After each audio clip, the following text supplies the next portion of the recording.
हाँ तो भाई चलो, क्या हाल चाल? बढ़िया। पढ़ा कल का? कल कुछ मैंने काम दिया था तुम्हारे को। कल मैंने तुम्हारे को बोला था कि जो क्वेश्चन मैंने कराए हैं वो तुम करोगे। ऐसा कुछ बोला था मैंने तुम्हारे को? नहीं नहीं नहीं, सुना ही नहीं था हमने। ऐसी बातें थोड़ी सुनते हैं हम। हमारे को तो आप पढ़ा के चले जाओ, वही काफी है। और हमारे तो मजे हैं क्योंकि हम तो रिकॉर्डेड देख रहे हैं। तो आप कौन सा आके हमारी कॉपी देखने वाले हो कि हमने किया या नहीं किया? है ना?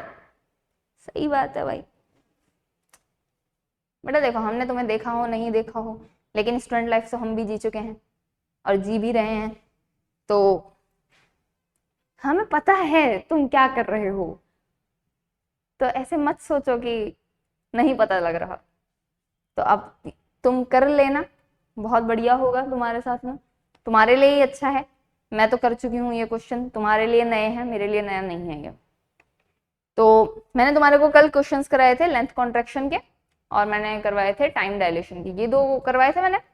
और मैंने एक टॉपिक बच रहा था टाइम डायलेशन का, जिसे हम बोलते हैं experimental verification of time dilation. ये टॉपिक बच रहा था। मैंने तुम्हारे को क्या बोला था कि ये मैं अगली क्लास के अंदर कवर करवा दूंगी।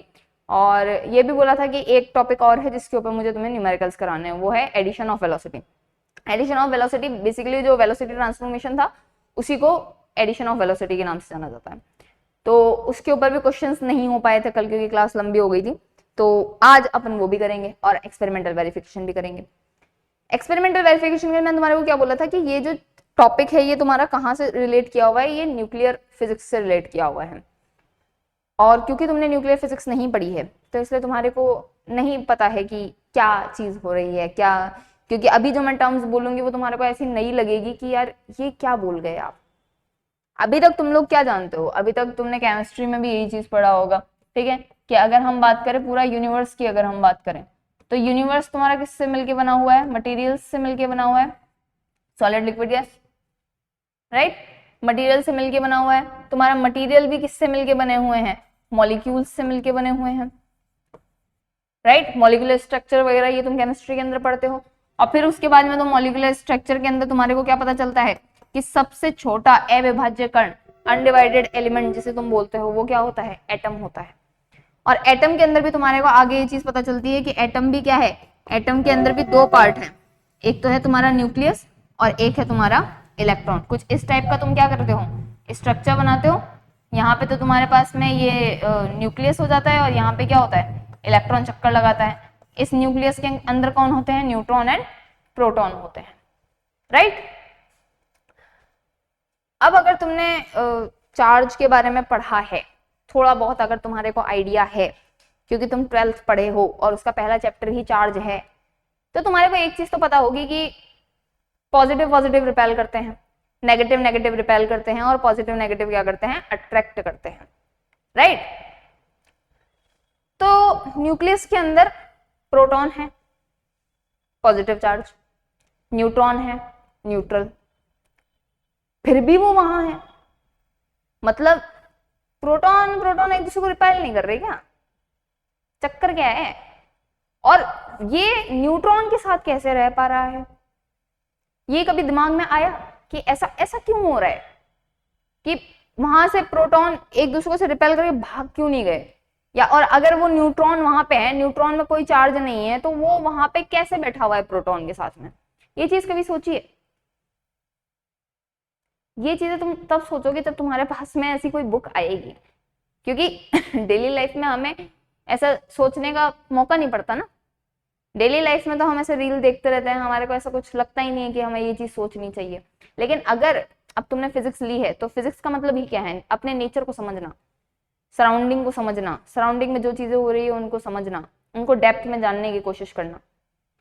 तो ये वही डेप्थ है। अभी तक तो तुम्हारे को ऊपर ऊपर से समझाया गया है, लेकिन अब जो तुम अलग अलग बुक्स पढ़ोगे उसके अंदर तुम अलग अलग बातें समझोगे। तो वहीं पे तुम न्यूक्लियर फिजिक्स के अंदर इसी के डेप्थ की बात करते हो कि ये जो न्यूक्लियस है, अब वहां पे तुम इस इलेक्ट्रॉन की बात नहीं कर रहे हो, तो अब तुम इस छोटे से पार्ट की बात करते हो जिसे तुम क्या बोलते हो? न्यूक्लियस बोलते हो। अब तुमने 12th तक तो क्या बोला है कि भैया अब एलिमेंट्री पार्टिकल्स यही बन गए थे कि प्रोटॉन होता है, न्यूट्रॉन होता है और इलेक्ट्रॉन होता है। ये तीन ही है, ये तीन ही है करता धरता, यही होते हैं, यही तुम मानते भी आए हो। लेकिन जब तुम हायर स्टडीज करते हो, तुम ग्रेजुएशन करते हो, पहले तो ग्रेजुएशन में ही पता लग जाती थी ये बातें, लेकिन ठीक है, अब तुम शायद जब मास्टर्स करोगे तब तुम्हारे को ये चीजें पता चलेगी कि एक्चुअली के अंदर ये भी क्या है, एलिमेंट्री पार्टिकल्स नहीं है, ये भी किसी से मिलके बने हुए हैं। बोलने में तो हम क्या बोलते हैं कि ये सबसे अविभाज्य है, एटम को ही हम ये बोल देते थे कि अविभाज्य है, लेकिन फिर हमने पता करा है ना कि वो प्रोटॉन न्यूट्रॉन इलेक्ट्रॉन से बना हुआ है। तो अब ये प्रोटॉन न्यूट्रॉन इलेक्ट्रॉन भी तो किसी से बने हुए होंगे, और ये जो न्यूक्लियस के अंदर ये प्रोटॉन और न्यूट्रॉन रह रहे हैं, ये कैसे रह रहे हैं? हम क्या बोलते हैं, हम क्या बोलते हैं कि इलेक्ट्रॉन इलेक्ट्रॉन आपस में इंटरेक्ट करते हैं, रिपेल करते हैं। ये चीजें इतनी आसान नहीं है बोलने में जितनी लगती है। यहाँ पे भी कुछ पार्टिकल्स आते हैं जो इस इंटरेक्शन को करवाते हैं, जैसे बिचौलिया जिसे कहते हैं ना अपन। जैसे कि मान लो तुम्हारे घर में शादी वादी हुई हो, तुम्हारे बड़े भाई बहन की किसी की शादी हुई हो, ठीक है, तो उसमें क्या होता है, एक बीच का बंदा होता है, वो क्या करता है, लड़के वालों को लेके आता है, लड़की वालों को लेके आता है, मिलवाता है, तो वो क्या है, वो बिचौलिया है, ठीक है। शादी जब तक नहीं होती है तब तक उस बिचौलिया का बहुत काम होता है, लेकिन जैसे ही शादी हो जाती है उस बिचौलिया का कोई काम नहीं होता। तो उसी तरीके से बहुत से ऐसे पार्टिकल्स हैं जो कि इन इंटरेक्शंस को कराने के अंदर मदद करते हैं। वो इंटरेक्शन के दौरान आते हैं और फिर उसके बाद में चल देते हैं। तो उन्हीं के अंदर से एक पार्टिकल आता है हमारे पास में, पाई मेसॉन। क्या नाम है बेटा? पाई मेसॉन। और ये पाई मेसॉन केवल एक सिंगल पाई नहीं है, ये भी 3 टाइप के होते हैं, ट्रिपलेट्स होते हैं ये, पाई प्लस, पाई माइनस और पाई जीरो। ज्यादा ऐसे दिमाग पर लोड लेने की जरूरत नहीं है, कहानी की तरह सुन लो आज, ठीक है, क्योंकि हमारी क्लास तो क्या है, हम तो मैकेनिक्स पढ़ रहे हैं ना। ये तो बस एक टॉपिक आया है हमारे पास में, क्योंकि एक्सपेरिमेंटल वेरिफिकेशन में ऐसे तुम्हारे को वर्ड सुनने को मिलेंगे, तो इसलिए तुम्हारे को थोड़ा सा यहाँ पे बता रही हूँ मैं। बाकी ऐसा कोई नहीं है कि तुम्हारे को इससे रिलेटेड कोई क्वेश्चन पूछ लेगा, नहीं, ऐसा कुछ नहीं है। मस्त मजे मारो तुम। एक्सपेरिमेंटल वेरिफिकेशन वाला जो चीज होगी वो तो मैं अभी लिखवा दूंगी तुम्हारे को, अभी तो कहानी सुनो तुम। तो उसी के अंदर से तुम्हारे पास में होता है एक पाई मेसॉन। अब ये पाई मेसॉन भी क्या होता है, पाई प्लस, पाई माइनस और पाई नॉट, ये 3 टाइप के होते हैं। यानी कि एक पॉजिटिव चार्ज होता है, एक नेगेटिव चार्ज होता है और एक अनचार्ज होता है, न्यूट्रल होता है, इस तरीके से। अब यहाँ पे क्या होता है तुम्हारे को, अब जब तुम आगे पढ़ोगे तब तुम्हारे को ये चीज भी पता चलेगी कि जितने भी हमारे एलिमेंट्स हैं वो सारे के सारे स्टेबल नहीं हैं। स्टेबल इन द सेंस, जैसे इंसान के लिए स्टेबिलिटी कौन मेजर करता है? पैसा। किसके बेस पे तुम बोलोगे कि वो स्टेबल है? अगर उसके पास में पैसा है, रोटी कपड़ा मकान है, तो तुम बोल दोगे कि वो स्टेबल है। एक गरीब आदमी के पास में ये नहीं होता है, तो वो क्या चाहता है कि भैया मुझे पैसा मिल जाए, ठीक है, वो उस स्टेबिलिटी को वो इस तरीके से डिफाइन करता है। लेकिन वहीं पर अगर एक अमीर आदमी को बोलो, अंबानी को बोलो, तो उनकी अलग ही दिक्कतें चल रही होगी। उनके लिए तो क्या हो जाएगा, उनके लिए तो ऐसा हो जाएगा, यार बहुत जिम्मेदारी है, सो नींद नींद नहीं मिल रही है उस इंसान को। क्यों नहीं मिल रही? क्योंकि काम बहुत है ना, धंधा बहुत बड़ा है, तो उनके लिए भी वो चीज नहीं है। लेकिन सबके सब आना कहाँ चाह रहे हैं, एक मिड रेंज में आना चाह रहे हैं, जहां पे उनको एक सुकून वाली जिंदगी मिल जाए, ठीक है, मिनिमम सा तुम्हारा पैसा हो, मिनिमम इन द सेंस कि ठीक है, जो तुम चाह रहे हो, तुम्हारी जो जरूरतें हैं वो पूरी करने लायक तुम्हारे पास पैसा हो, तुम्हारे को किसी के आगे हाथ नहीं फैलाना पड़े। तो ये लाइफ इंसान चाहता है कि घर माथे पे तुम्हारे छत हो, ऐसा नहीं हो कि तुम बरसात के अंदर बाहर डोल रहे हो, ऐसा नहीं हो तुम्हारे साथ में। तो यानी कि हर कोई एक मिड रेंज के अंदर आने की कोशिश करता है। तो जब इनके अंदर स्टेबिलिटी नहीं होती है तो क्या करता है इंसान? कोशिश करता है। क्या करता है इंसान? कोशिश करता है। तो अब अगर वो कोशिश करेगा तो क्या करेगा? या तो बहुत ज्यादा पैसा कमा लेगा, या तो फिर क्या होगा, अपनी जायदाद बेच देगा। किसी ने बेची भी थी ना शायद, मेरे को नाम याद नहीं है, किसी ने शायद अपनी आधी जायदाद ऐसे दे दी थी, दान कर दी थी, और फिर उसके बाद में भी उनके पास में आधी बच गई थी। ऐसा कोई था, मेरे को एग्जैक्ट नाम याद नहीं आ रहा है, मैं तुम्हारे को थोड़ी देर में बता दूंगी, गूगल कर लूंगी, है मेरे पास में गूगल, तो उससे कर लेंगे अपन। तो 2 तरीके होते हैं। तो उसी तरीके से इन एलिमेंट्स में भी यही चीज होती है। ये एलिमेंट्स भी क्या होते हैं, ये खुद के अंदर से कुछ ना कुछ निकाल देते हैं। क्या कर देते हैं? खुद के अंदर से या तो कुछ निकाल देंगे या तो खुद में कुछ मिला लेंगे, और क्या कर देंगे? स्टेबल होने की कोशिश करेंगे। तो उसी के अंदर से हमारा ये जो पाई मेसॉन होता है, जैसे कि मैं तुम्हारे को पाई प्लस की बात करूं, पाई प्लस मेसॉन की, ये भी क्या होता है? ये भी अनस्टेबल होता है। तो ये क्या करता है? खुद को तोड़ता है, और ये खुद को तोड़ता है म्यूऑन में और न्यूट्रिनो में। अब ये म्यूऑन और न्यूट्रिनो क्या है? ये भी बेटा एलिमेंट्री पार्टिकल्स ही हैं, यानी कि ये इसके अंदर की दुनिया है। ये जो तुम ऊपर ऊपर से पढ़ते हो ना, नहीं, ये बहुत अंदर की दुनिया है, ये पार्टिकल फिजिक्स है। ये तुम जहाँ पे बहुत अंदर चले जाओगे तुम्हारे को पता चलेगा कि अरे यार ये बहुत छोटे छोटे पार्टिकल्स हैं, और पता चलेगा कि तुम्हें बहुत हैवी एलिमेंट्स भी हैं ये, लेकिन स्टेबल नहीं है ये कुछ देर के लिए आते हैं और चले जाते हैं अपना काम करके। तो पाई मेसॉन क्या होता है, पाई प्लस मेसॉन हमारा क्या होता है, टूटता है म्यूऑन में और न्यूट्रिनो में। इसको हम बोलते हैं म्यूऑन और इसको हम बोलते हैं न्यूट्रिनो। तो यहाँ पे इस टूटने को हम एक नाम देते हैं जिसे हम बोलते हैं डीके। क्या बोलते हैं, डीके। क्या बोलते हैं बेटा, डीके, क्षय। क्षय का मतलब धीरे धीरे खत्म होना, डीके मतलब क्षय। तो अब ये जो इसके अंदर टूटा है, तो टूटने में भी हमारे पास में कुछ टर्म्स आती हैं जिनके बारे में हम न्यूक्लियर फिजिक्स में बात करते हैं। पहली चीज तो कि ये जो टूट रहे हैं, तो ऐसा टाइम जब ये क्या हो, टूट के आधा हो जाए, यानी कि तुम्हारे पास में अगर इनिशियल 1000 नंबर्स थे पाई मेसॉन के, ठीक है, अब टूट के कितने रह गए हैं, केवल 500 रह गए हैं, यानी कि आधे हो गए हैं। तो ये आधे होने में जो टाइम लगता है उसको हम क्या बोलते हैं, हाफ लाइफ बोलते हैं, या हिंदी में से बोला जाता है अर्ध आयु। अर्ध आयु नाम से ही समझो, हाफ आधा, लाइफ जिंदगी, यानी कि 100 में से अब 500 रह गए हैं, तो क्या हो गए हैं, आधे खत्म हो गए हैं, आधे टूट चुके हैं, राइट। तो ये है हमारे पास में टी हाफ।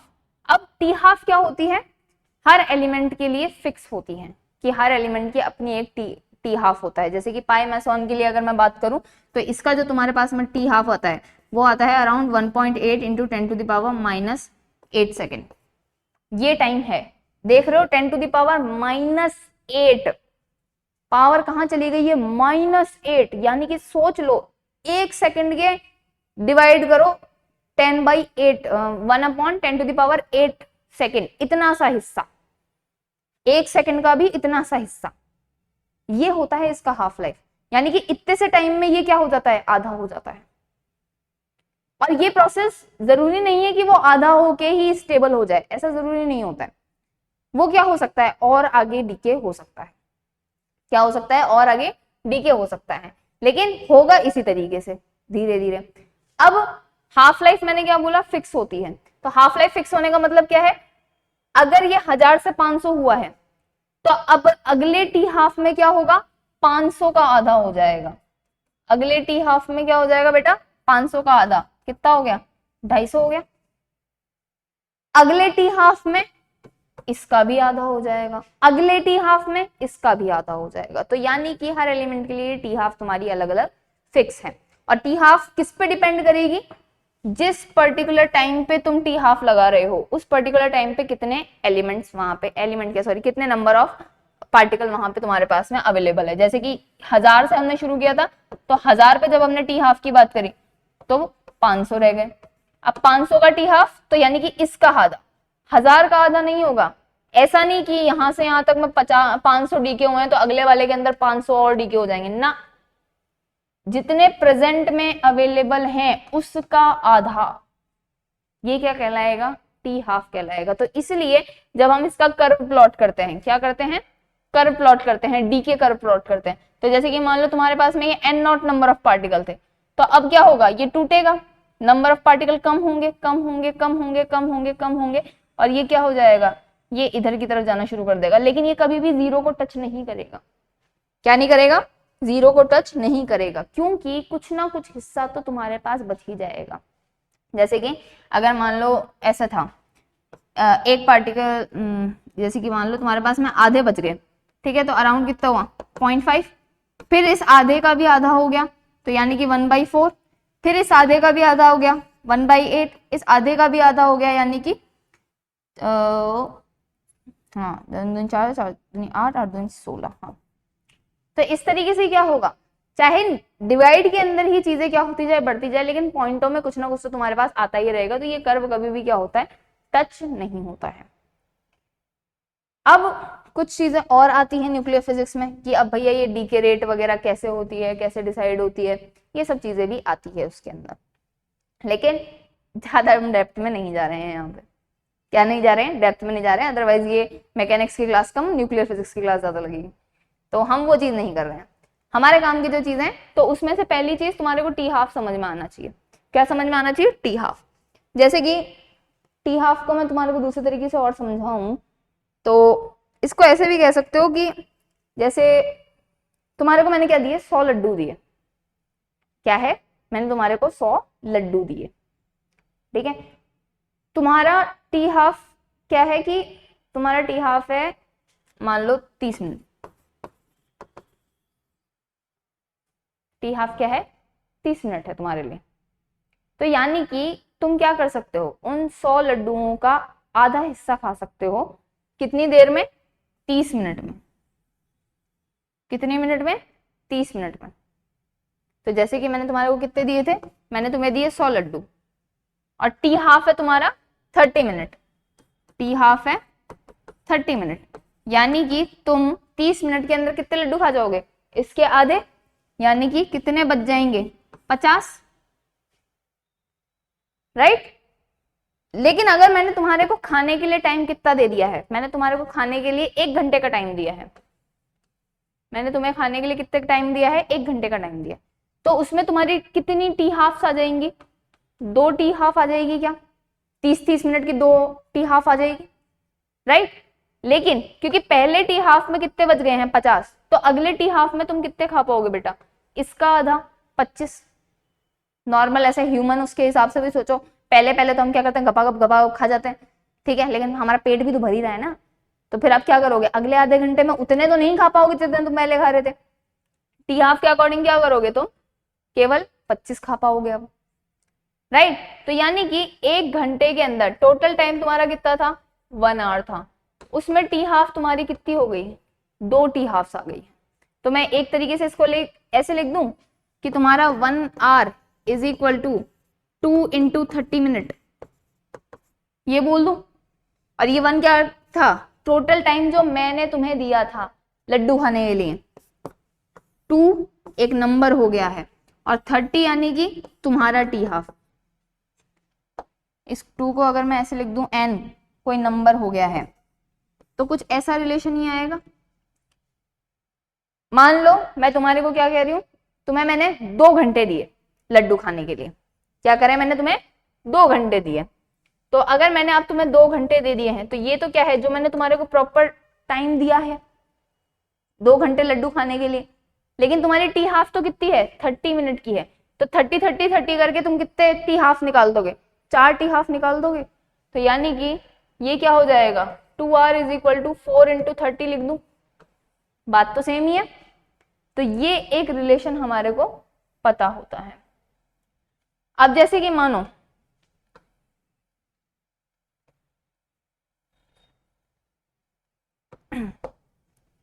ये था, तो अगर मान लो t इज इक्वल टू आधा घंटा है, और तुम्हारी टी हाफ भी कितनी है? आधे घंटे की है, तो n की वैल्यू कितनी हो गई? 1 हो गई, राइट। तो यानी कि एक टी हाफ में तुम कितने खा लेते हो? n0/2 खा लेते हो, जितने इनिशियल होते हैं उसका आधा खा लेते हो। अब अगर मान लो मैं टी तुम्हारे को क्या दे दूं, t is equal to 1 hour दे दूं, तो वो किसके बराबर हो जाएगा? 2 टी हाफ के बराबर हो जाएगा। तो पहले तुमने आधे खा लिए, अब तुम आधे का और आधा खा लोगे, तो यानी कि इसका और आधा खा लोगे तुम, तो क्या हो जाएगा? n0/4 खा लोगे तुम। अगले उसके अंदर क्या हो जाएगा? n is equal to n0/8, इसका भी आधा खा लोगे, तो ये हो जाएगा। तो अगर मैं इसको जनरलाइज करूं तो ये n/n0 इज इक्वल टू 1/2 की पावर n लिख दूं क्या?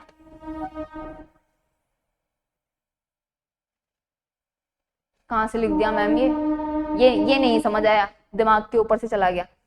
t is equal to N T half है, और मैंने यहाँ पे एक रिलेशन लिखा n/n0 इज इक्वल टू 1/2 की पावर n। n की वैल्यू 1 रखो, n की वैल्यू 1 रखो, n/n0 इज इक्वल टू 1/2, यानी कि तुम क्या करोगे? आधे ही खाओगे। n की वैल्यू 2 रखो, 1 hour is equal to 2 into 30, n की वैल्यू 2 रखो। 30-30 के 2 सेट बन गए, पहले में आधा खाया, उसके बाद में दूसरे में और आधा खाया, तो 2 की पावर 2, 1/4 बन गया। 130 आर करो तो 3 इंटू 30 हो गया, n की वैल्यू 3 हो गई, तो अब इसका भी तुम आधा खा जाओगे तो क्या हो जाएगा 1/2 की पावर 3 लिख दूं तो क्या हो जाएगा 1/8 हो जाएगा। तो ये अगर नहीं भी समझ में आ रहा है तो एक जनरल फॉर्मूला तुम्हारे को बता देती हूँ, n/n0 इज इक्वल टू 1/2 की पावर n हो जाता है, जहां पे t is equal to n/2 के बराबर होता है।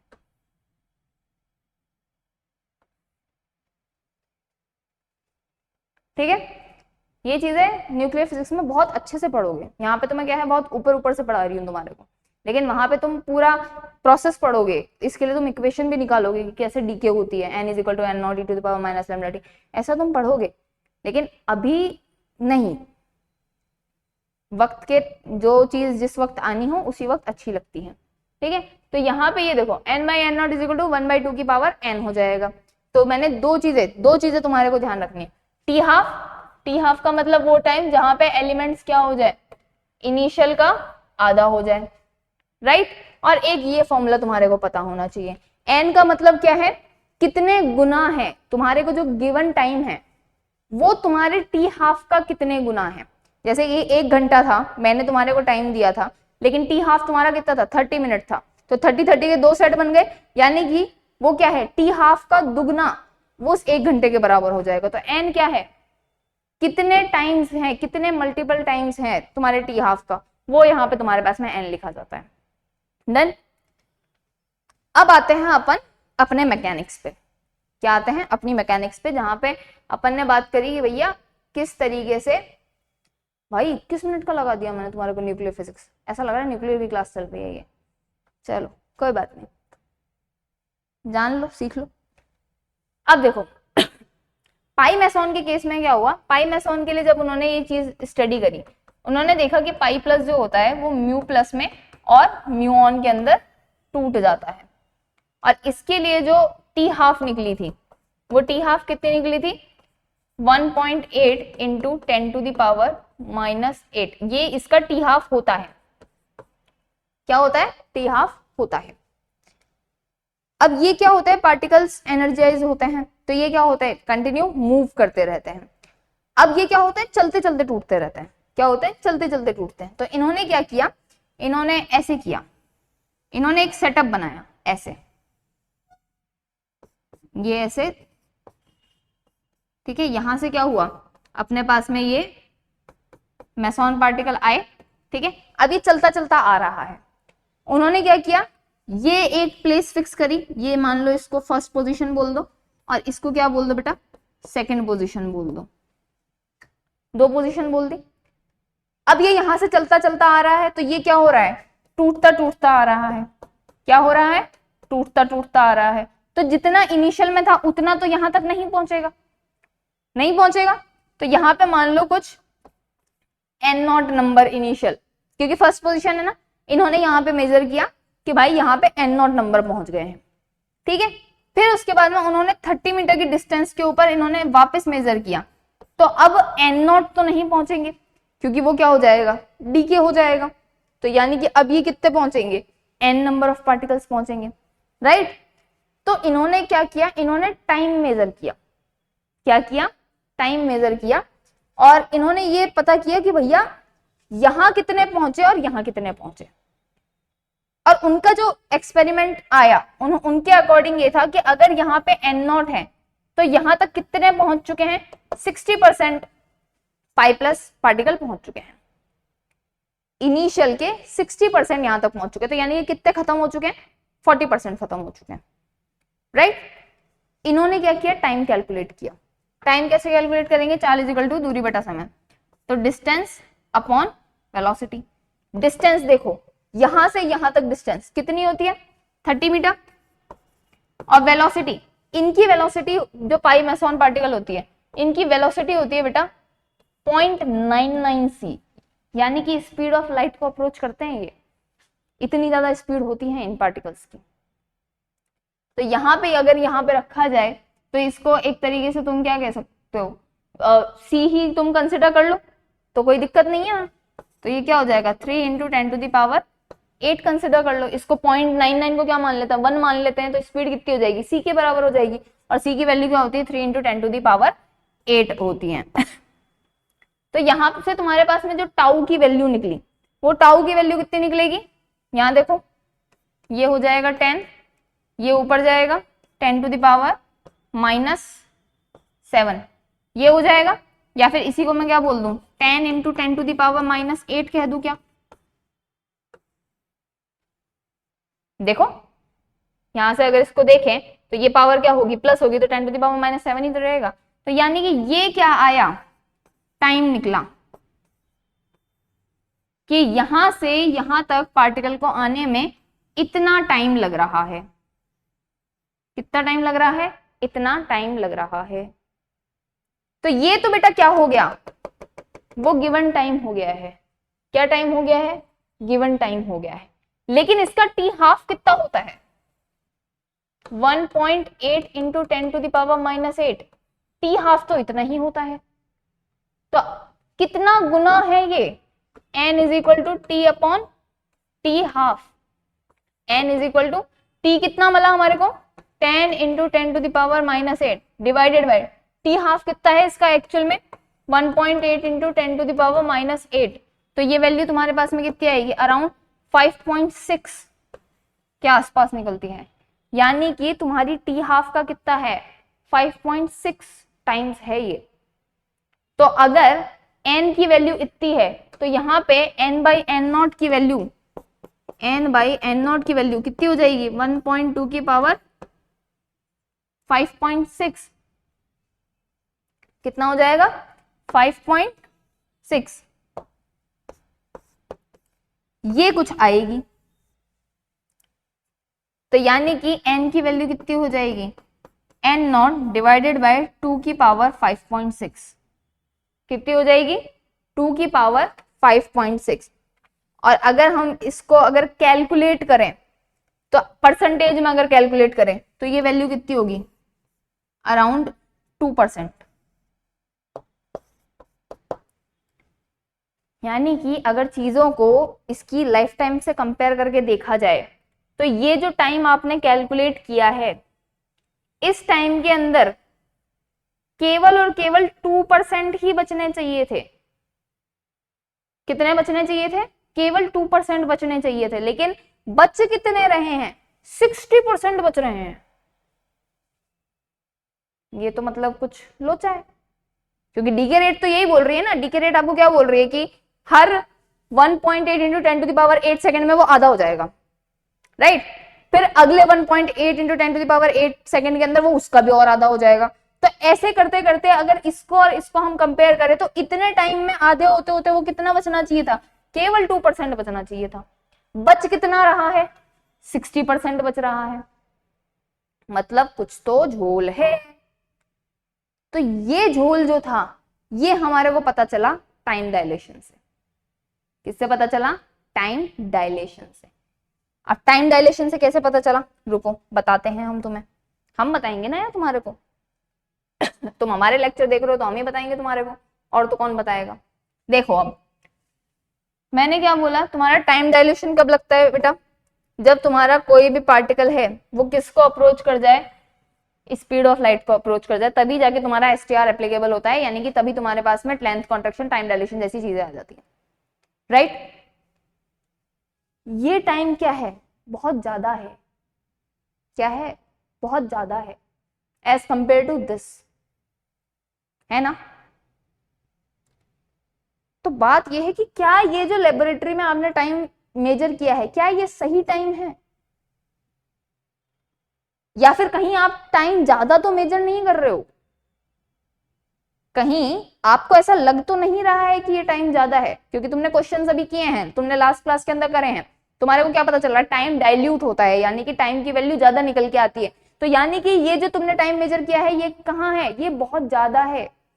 और तुम्हें रिजल्ट क्या चाहिए, तुम्हें तो 2% का रिजल्ट चाहिए। दैट मीन्स इसका और इसका कंपैरिजन करो तो वो बहुत कम होना चाहिए ना। नहीं समझ आया, समझाते हैं। अभी तो ये चीज समझो कि तुम्हारे पास में रिजल्ट कितना आना चाहिए था 2%, हाफ लाइफ को देखते हुए कितना आना चाहिए था 2%, आया कितना 60%, यानी कि कुछ तो तुम्हारे पास में झोल निकल चुका है। तो इन्होंने ये बोला कि भैया एक्चुअली में जो आपने टाइम देखा है वो क्या है, डाइल्यूटेड टाइम है। तुम क्या पढ़ के आ चुके हो, tau is equal to gamma tau naught, क्या है gamma tau not.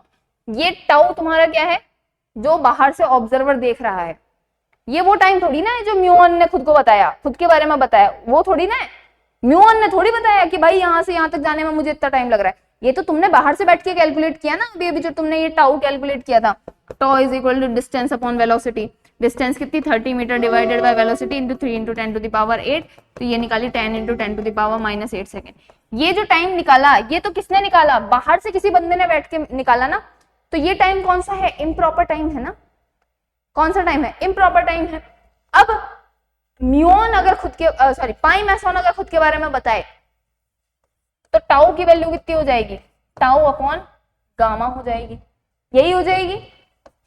Tau gamma की value 1 upon √1 minus V square upon C square, यही होगा। टाउ की वैल्यू तुमने अभी अभी निकाली है, तो यानी कि tau naught is equal to क्या होगा, 10 into 10 to the power -8 √1 minus velocity 0.99 into C का स्क्वायर, सी के स्क्वायर से सी का स्क्वायर कैंसिल आउट हो गया है। इसको अगर तुम कैलकुलेट करते हो तो ये वैल्यू कितनी निकल के आती है, ये निकल के आती है 1.4 into 10 to the power -8 second. क्या निकल के आती है, 1.4 into 10 to the power -8 second. ये एक्चुअल टाइम है, क्या है, ये है वो प्रॉपर टाइम जो पाई मैसॉन खुद के बारे में बताता है कि भैया यहां से यहां तक जाने में मेरे को तो इतना ही टाइम लग रहा है। तुम कहां से 1.8 मेजर कर रहे हो, मैं तो रिलेटिविस्टिक स्पीड से चल रहा हूं ना, तो मैं तो इतना ही टाइम लेता हूं।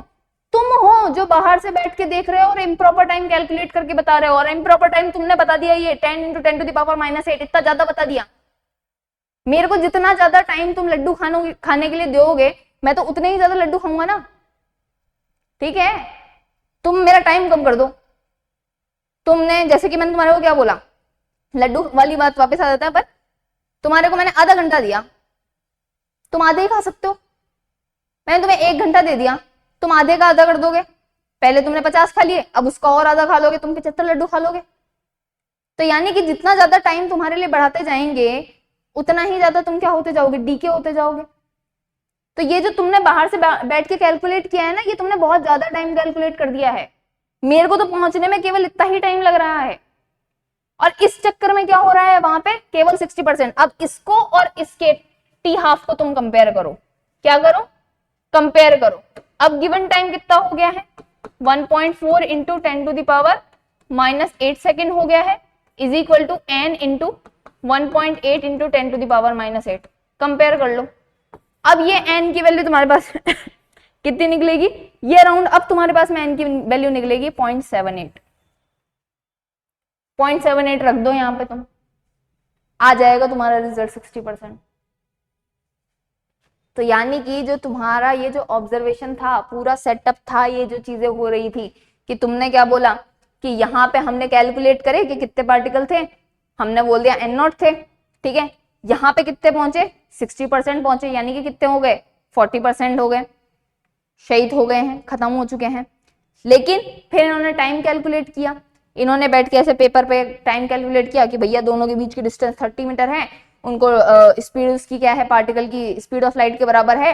तो उन्होंने बच्चों की तरह कैलकुलेट कर दिया, ये चीज कर दिया। लेकिन वो ये चीज तो भूल ही गए कि भैया ये तो क्या है, रिलेटिविस्टिक केस आ गया ना, क्या है, रिलेटिविस्टिक केस है। तो मैसॉन ऐसे उधर, पाई मैसॉन ऐसे बैठ के बोल रहा है, हाय आज जितना टाइम कैलकुलेट कर रहे हो मेरे को तो लग ही नहीं रहा इतना। ये तो आपको लग रहा है कि आप, ये आपको लग रहा है, क्या है, आपको लग रहा है कि मेरे को इतना टाइम लग रहा है। फिर उसने खुद के बारे में बताया कि भैया मेरे को तो प्रॉपर टाइम केवल इतना ही लगता है, 1.4 into 10 to the power -8 second. ये तो मेरी स्पीड इतनी अच्छी है कि आप थोड़े से ऐसे भावुक हो गए, आपको क्या हुआ, टाइम डायल्यूशन के कारण आपको ये थोड़ा क्या है, टाइम लंबा लग रहा है कि मेरे को इतना टाइम लग रहा है। एक्चुअल में तो मेरे को सिर्फ इतना ही लगता है, और इसी चक्कर में मैं ज्यादा टूटता भी नहीं हूं। मैं क्या होता हूँ, केवल 40% ही टूटता हूँ, क्योंकि मैं जल्दी पहुंच जाता हूँ। अगर मुझे टाइम ज्यादा लग रहा होता तो मैं ज्यादा टूटता। आपकी कैलकुलेशन के अकॉर्डिंग मुझे ज्यादा टूटना चाहिए, क्योंकि आपको ऐसा लग रहा है कि मैं क्या है बहुत ज्यादा टाइम लेके यहाँ से यहाँ तक पहुंच रहा हूँ। ऐसा नहीं है, मैं तो बहुत जल्दी पहुंच जाता हूँ। ये किसने बताया? पायमेसोन ने बताया। तो यहाँ समझ में आया, ये टाइम डाइल्यूशन था, कि जो बाहर से बैठ के जो बंदा देख रहा था उसको टाइम डाइल्यूट हुआ हुआ लगा। उसे लगा कि पाइमेसन को यहाँ से यहाँ तक पहुंचने में क्या है, 10 × 10⁻⁻⁸ सेकंड लगते हैं, लेकिन एक्चुअल के अंदर प्रॉपर टाइम उसे कितना लग रहा है? उसे सिर्फ और सिर्फ 1.4 × 10⁻⁻⁸ सेकंड लग रहा है। तो ये जो टाइम इतना ज्यादा बढ़ा हुआ स्टेशनरी ऑब्जर्वर को लगा, वो किसका इफेक्ट था? ये इसी का इफेक्ट था, टाइम डायलेशन। बात समझ में आई? थोड़ी बहुत नहीं भी आई, ज्यादा ध्यान मत देना, ठीक है। एक्सपेरिमेंटल वेरिफिकेशन लिखा रही हूँ तुम्हारे को, छाप के आ जाना, क्योंकि ये न्यूक्लियर का टॉपिक है, बहुत ज्यादा डेप्थ के अंदर समझने वाली चीज है भी नहीं, ठीक है। लेकिन ठीक है, आज चालू हुआ था तो मैंने तुम्हारे को थोड़ा थोड़ा बता दिया, ठीक है।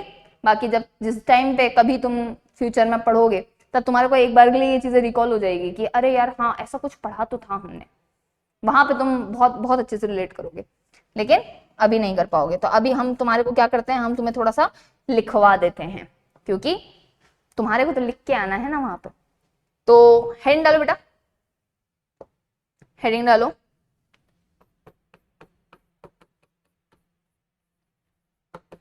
एक्सपेरिमेंटल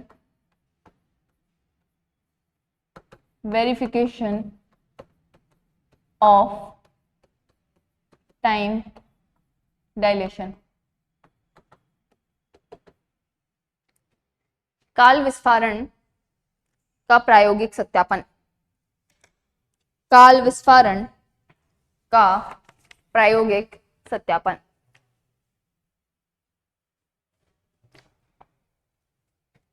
ये मैं वैसे करा दूंगी तुम्हारे को, ऐसे मैं बोल दूं और तुम ऐसे लिख लो, ऐसे कर लोगे क्या?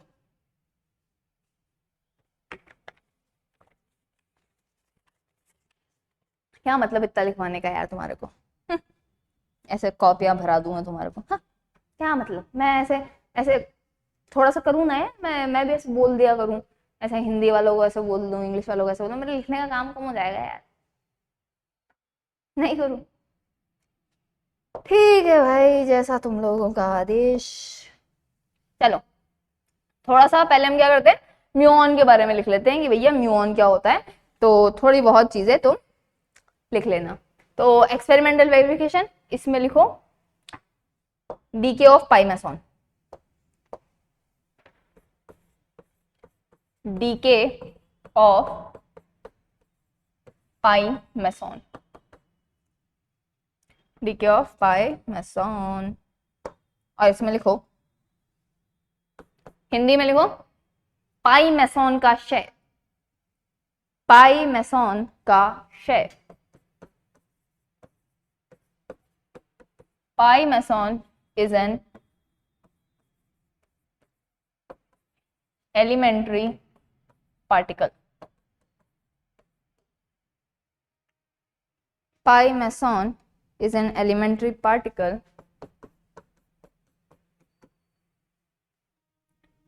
It has a half-life of 1.8 into 10 to the power minus 8 second. It is 273 times heavier than electron.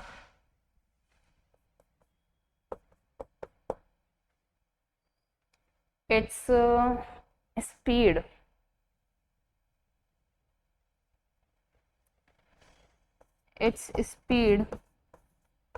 is about 0.99 c. कितनी होती है? 0.99 c. The pi-meson decay as pi plus mu plus plus muon, इसको बोलते हैं meson, इसे बोलते हैं muon, और इसे बोलते हैं न्यूट्रिनो। न्यूट्रिनो। हिंदी वाला लिखो। मेसॉन एक मूल कण है, मेसॉन एक मूल कण है, इसकी अर्ध आयु 1.8 इंटू 10⁻⁻8 सेकेंड होती है। यह इलेक्ट्रॉन की तुलना में, यह इलेक्ट्रॉन की तुलना में 273 गुना भारी होता है।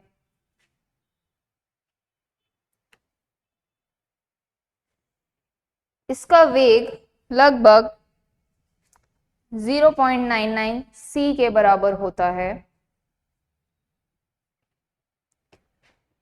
पाई मेसॉन का क्षय निम्न प्रकार है, और ये इक्वेशन लिख देना। मेसॉन मेसॉन ही लिखा जाता है, म्यूऑन म्यूऑन ही लिखा जाता है, और न्यूट्रिनो न्यूट्रिनो ही लिखा जाता है। इनका कोई हिंदी में अलग नाम नहीं होता है।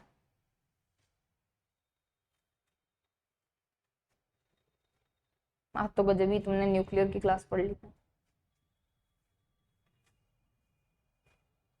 क्या से क्या हो गया, मैकेनिक्स पढ़ने आया था, न्यूक्लियर पढ़ा दी। लिख लिया। चलो भाई नेक्स्ट। आप थोड़ा सा बात कर लेते हैं। An experiment was performed in lab where flux was measured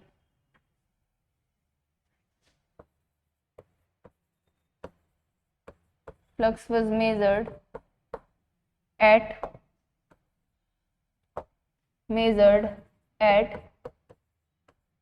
two different position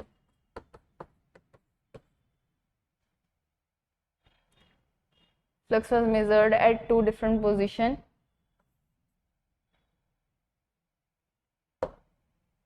30 meter apart,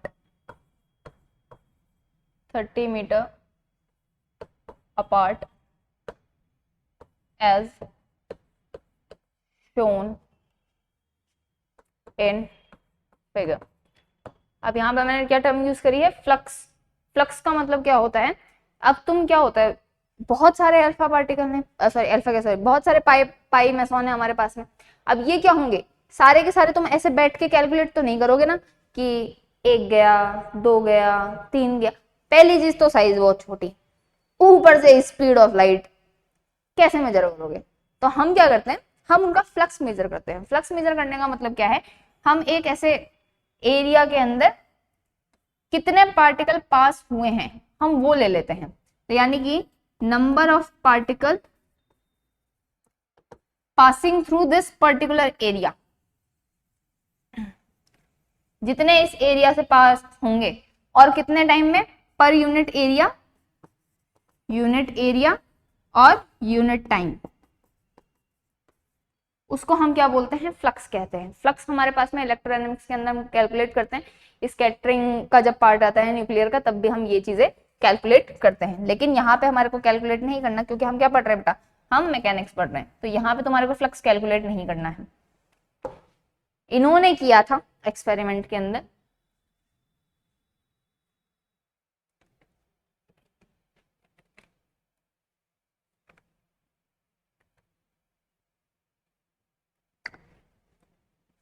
प्रयोगशाला में एक प्रयोग किया गया, जहां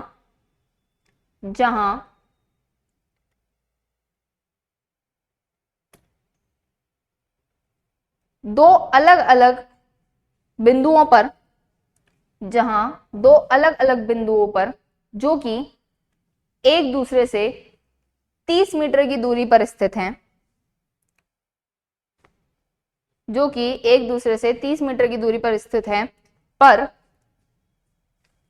फ्लक्स की गणना की गई, पर फ्लक्स की गणना की गई।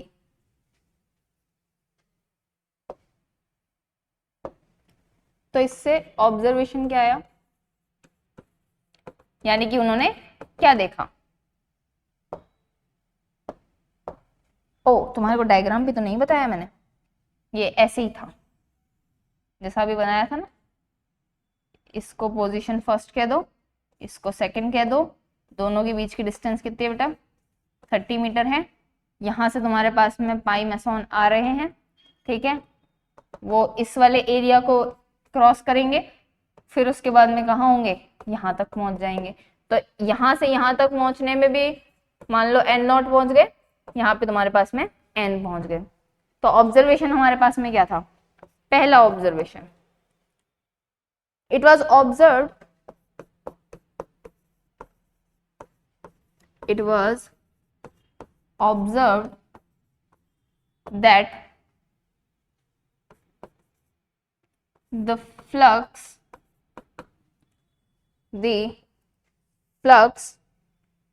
at second position is 60% of the first position।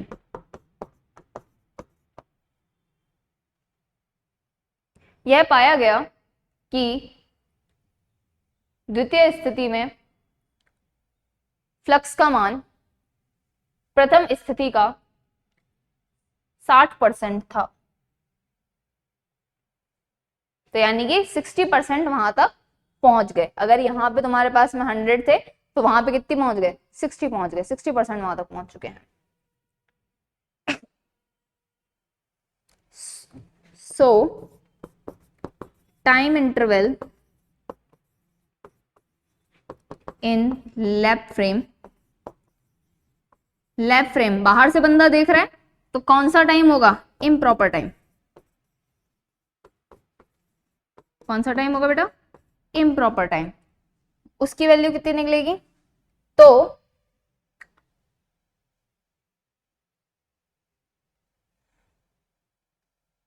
प्रयोग निर्देश तंत्र में, प्रयोग निर्देश तंत्र में या प्रयोगशाला के निर्देश तंत्र में समय अंतराल कितना निकलेगा, tau is equal to D upon V. Distance कितनी थी, 30 मीटर। वेलोसिटी कितनी थी, 3 इंटू 10 टू द पावर 8। कितना निकलेगा, 10 into 10 to the power -8 second निकला। तो यहाँ से अगर कैसे करोगे तो 10 टू द पावर -7 आएगा, लेकिन क्योंकि हमारे को इसकी टी हाफ से कंपेयर करना है इसलिए मैंने इसको 10 टू द पावर -8 में कन्वर्ट कर दिया। ये कितना निकला, टी हाफ, मतलब इम्प्रॉपर टाइम निकला।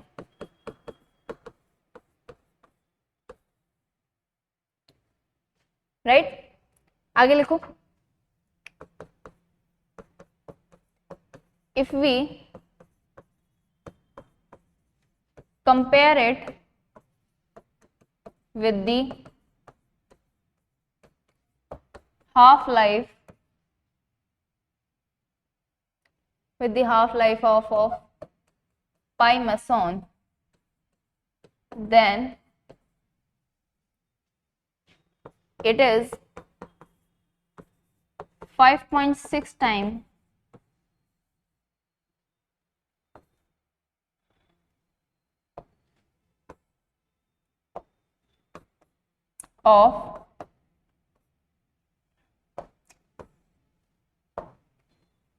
of half life, i.e.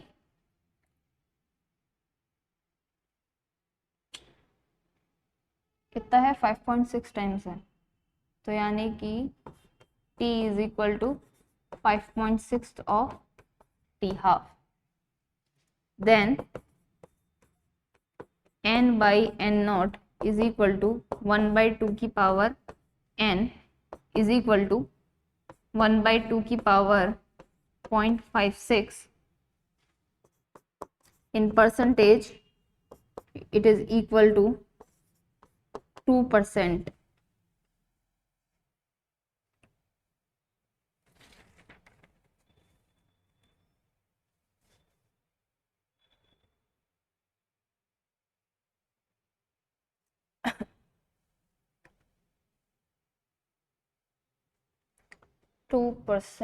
हाँ, हिंदी में लिखो। यदि इस समय की तुलना पाई मैसॉन की अर्ध आयु से किया जाए तो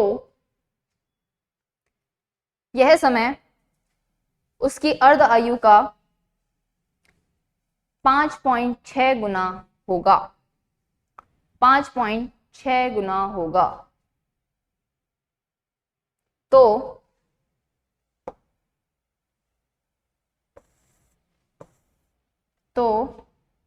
n by n naught is equal to 1 by 2 की power 0.5. It means only 2% flux should be obtained at position B.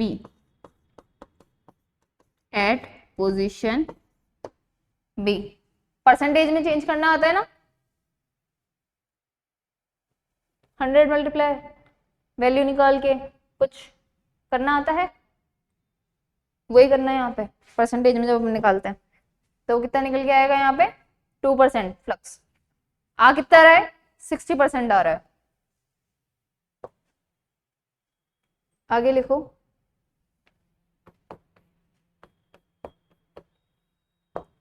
Hindi में लिखो इसको।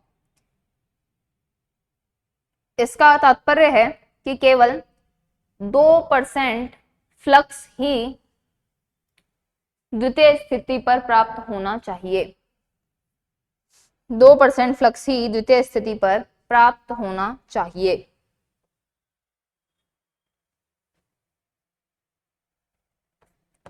It does not match, but it does not match with the experimental result.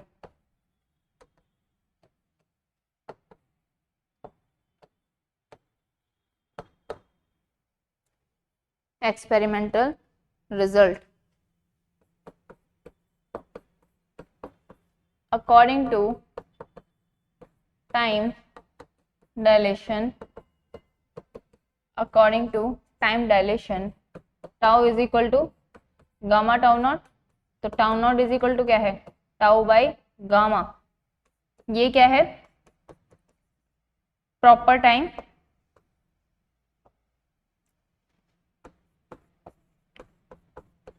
Time या फिर क्या बोल सकते हो, टाइम इन पाई फ्रेम, यानी कि पाई जब खुद के बारे में बता रहा था वो टाइम। तो टाउ नॉट की वैल्यू कितनी निकली,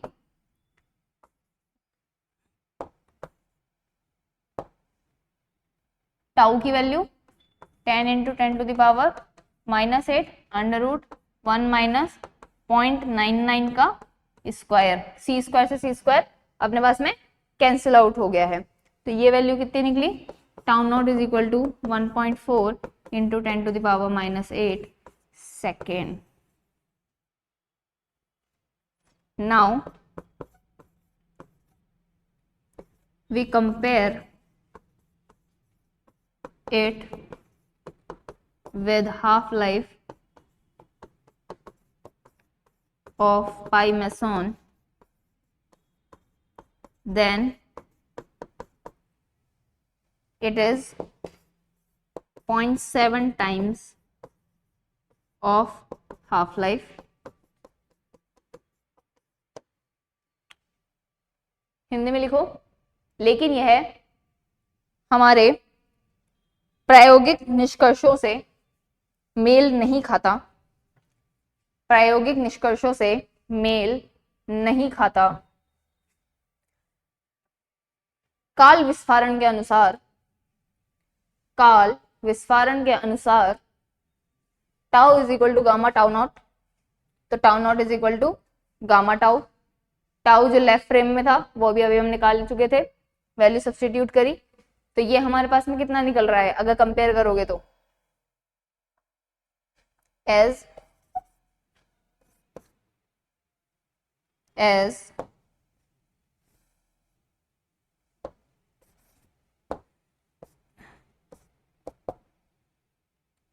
0.7 of T half, tau naught is equal to 0.7 of T half.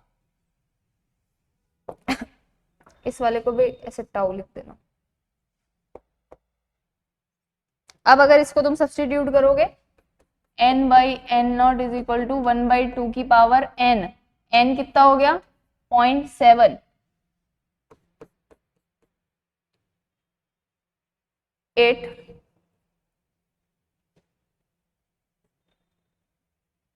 it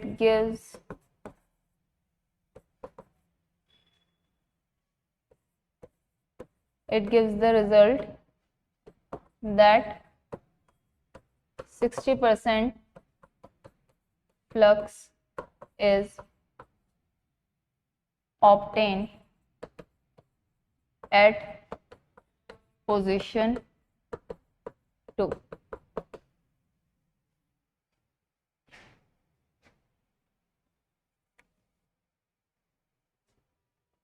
which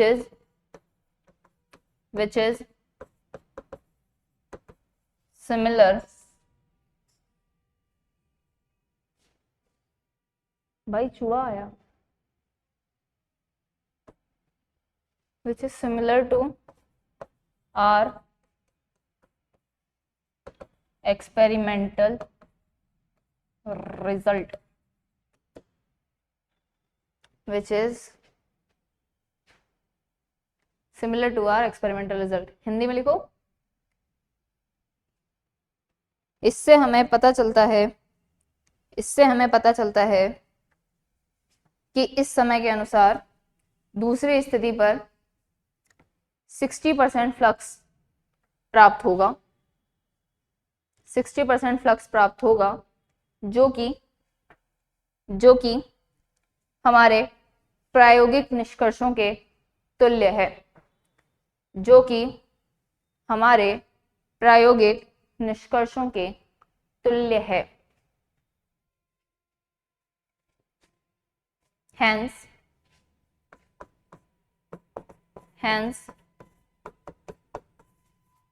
it gives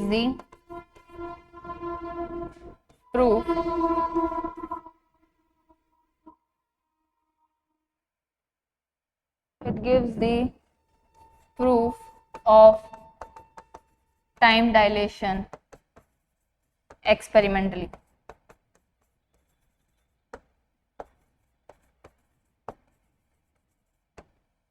इस प्रकार यह हमें प्रायोगिक तौर पर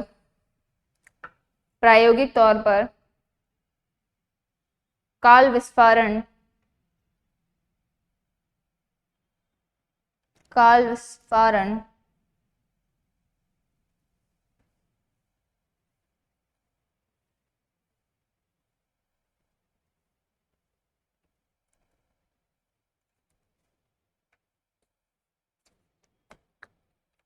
मैंने बोला ना कभी कभी ऐसा हो जाता है कि इंग्लिश हिंदी ऐसे करते करते अपने को हिंदी के वर्ड याद नहीं हो रहे होते, याद नहीं आते। अब मेरे को ऐसा प्रूफ को क्या बोलते हैं, प्रमाण। काल विस्फारण का प्रायोगिक तौर पर प्रमाण देता है। क्या ही था प्रमाण वर्ड के अंदर, लेकिन ठीक है अब याद नहीं आया अचानक से।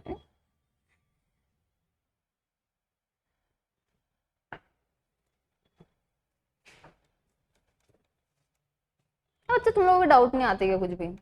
मतलब इतना अच्छा पढ़ा दिया गया मैंने तुम्हारे को कि तुम्हारा कोई डाउट ही नहीं आता है। कोई डाउट वगैरह आए किसी लेक्चर के अंदर पूछ लिया करो, नीचे डाल दिया करो कमेंट, मैं बता दूंगी तुम्हारे को उस वक्त।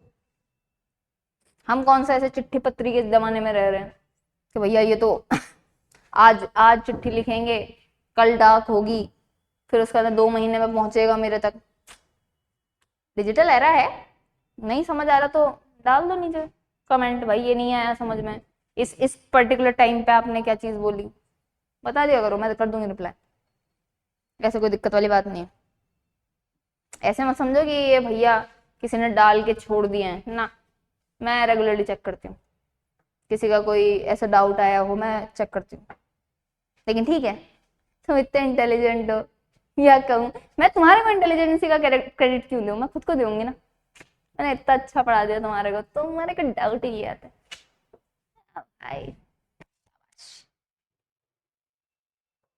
हाँ, तो ये तुम्हारे पास में क्या हो गया, टाइम डायलेशन का एक्सपेरिमेंटल वेरिफिकेशन। ये भी कई बार क्वेश्चन तुम्हारे पास में आ जाता है राजस्थान यूनिवर्सिटी के अंदर। चलो अब हम हमारे पुराने ट्रैक पे आ जाते हैं। अब हम क्या कर रहे थे, क्वेश्चंस कर रहे थे, तो ये टाइम डायलेशन का भी कंप्लीट हो गया। अब हम क्या करेंगे, क्वेश्चन, किस पे क्वेश्चन करेंगे, अब हम करेंगे एडिशन ऑफ वेलोसिटी पे क्वेश्चन। क्या करेंगे, वेलोसिटी एडिशन पे क्वेश्चन। क्या करेंगे, वेलोसिटी एडिशन पे क्वेश्चन। और अब हम क्या करेंगे, अब हम थोड़ा सा जादू करेंगे, अब हम वीडियो रोकेंगे, तुम्हारे लिए क्वेश्चन लिख देंगे ताकि तुम्हारा टाइम बचे। समझ गए? हाँ तो भाई टड़ा, हमने लिख लिए सारे क्वेश्चन। अब हम फटफट ऐसे क्वेश्चन सॉल्व करेंगे। चलो अब हमने क्या बोला, वेलोसिटी एडिशन वाली बात कर रहे थे। तो वेलोसिटी एडिशन के हमारे पास में कुछ फॉर्मूला निकले थे, इतनी देर में तुमने कुछ पढ़ लिया होगा। ओ तुम्हारे को तो टाइम ही नहीं मिला है, तुम तो कंटिन्यूटी में देख रहे हो ना वीडियो, तुम्हारे पास कहाँ टाइम।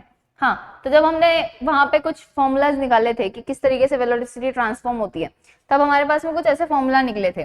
कैसे निकले थे, ux prime is equal to ux minus, मौका दे रही हूँ पीछे पन्ने पलटो, उसके अंदर देखो ऐसा कुछ लिखवाया है क्या मैंने, 1 minus ux v upon C square. uy prime की वैल्यू कितनी निकली, uy upon gamma 1 minus ux v upon C square. उसी तरीके से uz prime is equal to uz upon gamma 1 minus ux v upon C square. ऐसे ही कुछ formulas थे। ये फॉर्मूलाज कब थे, जब तुम्हारा मूविंग फ्रेम किस डायरेक्शन में मूव कर रहा हो, एक्स डायरेक्शन में मूव कर रहा हो। दो फ्रेम थे ना, एक तो स्टेशनरी था और एक क्या था, मूविंग था। अब तुम्हारे को यहाँ पे उसका मतलब समझ में आएगा कि यहाँ पे मूविंग फ्रेम का मतलब क्या है और स्टेशनरी फ्रेम का मतलब क्या है, और किस तरीके से तुम ये फॉर्मूलाज लगाओगे। अगर मान लो यहीं पे जो मूविंग फ्रेम है वो वाई डायरेक्शन में मूव कर रहा होता, तो इस वाली डायरेक्शन में मूव कर रहा होता, तो ux प्राइम कितना हो जाता, ux upon gamma 1 minus velocity uy की ही आती अपॉन सी स्क्वायर, क्योंकि अब मोशन किस डायरेक्शन में हो गया है, y में हो गया है। तो uy prime is equal to क्या हो जाता, uy minus v upon 1 minus v uy upon C square. और साथ में इधर की साइड में z कंपोनेंट में भी क्या होता, uz prime is equal to uz upon gamma 1 minus uy v upon C square. ऐसा कुछ आता। तो समझने वाली बात क्या थी इन फॉर्मूलाज के अंदर, पहली चीज देखो कि जो मूविंग फ्रेम है वो किस डायरेक्शन में मूव कर रहा है। Moving frame number x direction में है, तो यहाँ पे डिनोमिनेटर में क्या होगा, ux ux ux, x वाली ही वेलोसिटी आएगी अगर x में मूव कर रहा है तो, प्लस अगर x में मूव कर रहा है तो ऊपर वाले पार्ट के अंदर ux माइनस v आएगा, बाकी सब में गामा आएगा। उसी तरीके से अगर हमारा मूविंग फ्रेम y में मूव कर रहा है तो y वाले के अंदर माइनस v आएगा, नीचे गामा नहीं आएगा, बाकी दोनों में गामा आएगा और कुछ भी सब्सट्रैक्ट नहीं होगा, प्लस नीचे वालों के अंदर अब v के साथ में uy आएगा। सिमिलरली अगर मान लो वो z डायरेक्शन में मूव कर रहा होता तो uz माइनस v आता, गामा नहीं आता, और जहां पे भी ये uy है वहां पे uz आता। बात समझ में आई? इसी के बेस पे हमारे को सारे क्वेश्चंस करने हैं। लेकिन अब हमारे को यहाँ समझना है कि यहाँ पे मूविंग फ्रेम, स्टेशनरी फ्रेम, और ये सब क्या थे वहां पे। अब तुम्हारे को क्वेश्चन से वो चीज समझ में आएगी कि ओके इसका मतलब ये था। चलो पहला क्वेश्चन पढ़ो। Two electron approach each other with velocity 0.85 c, यानी कि तुम्हारे पास में दो इलेक्ट्रॉन है, approach each other. Approach each other का मतलब क्या होता है, दोनों एक दूसरे की तरफ आ रहे हैं, अप्रोच कर रहे हैं एक दूसरे को। तो जैसे कि मान लो ये तुम्हारे पास में मैंने एक पहला इलेक्ट्रॉन बना दिया है और ये तुम्हारा क्या किया है, मैंने दूसरा इलेक्ट्रॉन बना दिया है, ठीक है। ये दोनों क्या कर रहे हैं, एक दूसरे की तरफ आ रहे हैं, तो यानी कि ये वाला इधर जाएगा और ये वाला इधर जाएगा, तभी तो एक दूसरे को अप्रोच करेंगे। तो ये कितनी स्पीड से जा रहा है, 0.85 c से, और ये भी क्या है 0.85 c से जा रहा है। इनकी वेलोसिटीज लिख दी। अब हमारे को क्या बताना है, इनकी रिलेटिव वेलोसिटी क्या है, यानी कि अगर ये इसको आते हुए देख रहा है तो कितनी स्पीड से देख रहा होगा, और ये अगर इसको आते हुए देख रहा है तो कितनी स्पीड से देख रहा होगा। पहली चीज बात समझने की क्या है, क्योंकि ये भी मोशन में है और ये भी मोशन में है, तो दोनों की स्पीड ये नहीं होगी कि तुम कहीं डायरेक्ट ये बोल दो कि ये इसको देख रहा है तो मैम 0.85 से ही तो देखेगा, वो इतने से ही तो आ रहा है। नहीं, वो खुद भी तो मोशन में है ना, क्या है, खुद भी तो मोशन में है। वही ट्रेन वाला एग्जांपल, पहले मान लो तुम क्या हो, ट्रेन में बैठे हुए हो, पड़ोस के अंदर भी तुम्हारे एक ट्रेन चल रही है, दोनों ट्रेन की स्पीड क्या है, सेम है, तुम्हें लगता है कोई ट्रेन चल रही है, नहीं लगता ना, क्योंकि तुम भी मोशन में हो। लेकिन अगर वहीं पे तुम स्टेशन पे खड़े हुए हो, तुम्हारी ट्रेन खड़ी है और कोई बगल से निकले, तो क्योंकि तुम रुके हुए हो तो अब तुम वही स्पीड देखोगे जितनी स्पीड से वो क्या था, चल के गया था। तो इसीलिए यहाँ पे भी क्या है, हमसे पूछा गया है कि अगर ये इसको देखे या ये इसको देखे तो दोनों की रिलेटिव स्पीड क्या रहेगी, ये चीज उसने पूछी है। अब हमारे पास में तीन चीजें थी, एक था एस फ्रेम जिसे हम स्टेशनरी फ्रेम बोल रहे थे, एक था तुम्हारा एस प्राइम जिसके पास में क्या थी, वेलोसिटी थी, वी वेलोसिटी थी, राइट। तो जब भी ऐसे कहीं पे तुम्हारे पास में केस आए, क्या है, कोई भी ऐसा केस आए, तो स्टेशनरी फ्रेम तो किसको मान लोगे तुम, अर्थ को मान लोगे, क्या मान लोगे, अर्थ को। और ऐसे अर्थ के ऊपर ऐसे तुम खड़े हो जाना, ऐसे हाथ हिलाते हुए, ठीक है, फूल भी लेना ना हाथ में, ऐसे तुम खड़े हो जाना। अब तुम क्या हो, रुके हुए हो, तो अब तुम क्या हो, इन दोनों को आते हुए देख रहे हो, क्या कर रहे हो, दोनों को आते हुए देख रहे हो, तो तुम अभी रुके हुए हो, तो तुम किसकी तरह बिहेव करोगे, तुम एस फ्रेम की तरह बिहेव करोगे। किसकी तरह बिहेव करोगे, एस फ्रेम की तरह बिहेव करोगे। खुद को क्या मान लेना, धरती पे खड़े हो जाना और खुद को मान लेना कि मैं रुका हुआ हूं, और खुद को स्टेशनरी फ्रेम एस फ्रेम मान लेना, मान लिया। अब तुम्हारे पास में दो बचे, इन दोनों पार्टिकल को तुम आते हुए देख रहे हो, तुमने इसको भी देखा, तुमने इसको भी देखा, हमें तो क्या बतानी है, दोनों की रिलेटिव बतानी है, चाहे ये इसको देखे या ये इसको देखे, ठीक है। किसी एक को पकड़ लो, क्या करो, किसी एक को पकड़ लो, इसको पकड़ लिया जैसे मैंने, और इसको देखना शुरू करो, क्या करो, इसको देखना शुरू करो, ऐसे घूरना शुरू कर दो, तुम इसको ऐसे कर दिया शुरू घूरना। अब तुम इसे घूर रहे हो लेकिन तुम खड़े होके ढंग से तब घूर रहे हो। अब ये जो दूसरा वाला है, इसके पास में क्या है, वेलोसिटी है, तो ये इसको कैसे ऐसे घूरता घूरता आगे आते हुए देखेगा, ऐसे देखेगा ना, तो ये भी क्या कर रहा है, इसको घूर रहा है। इसने भी क्या करा, एक किसी पार्टिकल को पकड़ लो जिसको तुम क्या करोगे, घूरोगे, तुम भी घूरोगे और दूसरा जो मूविंग वाला है वो भी घूरेगा, ठीक है। तुम एस हो, तो अब ये जो मूविंग वाला हो जाएगा ये क्या बन जाएगा, एस प्राइम फ्रेम बन जाएगा, क्या बन जाएगा, एस प्राइम फ्रेम बन जाएगा। और एस प्राइम कैसा था, मोशन में था ना, तो ये देखो ये पार्टिकल भी क्या कर रहा है, मोशन कर रहा है, इसके पास में वेलोसिटी है ना 0.85 c है, तो ये क्या हो जाएगी, इसकी वेलोसिटी हो जाएगी। अब तुम क्योंकि खड़े हुए हो तो तब तुम तो क्या देखोगे, ये जितने से आ रहा है उतनी ही देखोगे, तो तुम तो क्या है, तुम ये जो 0.85 निकला, ये स्टेशनरी के रिस्पेक्ट में ux निकल गया क्या, क्योंकि पार्टिकल x डायरेक्शन में जाता हुआ तुम्हें दिख रहा है, राइट।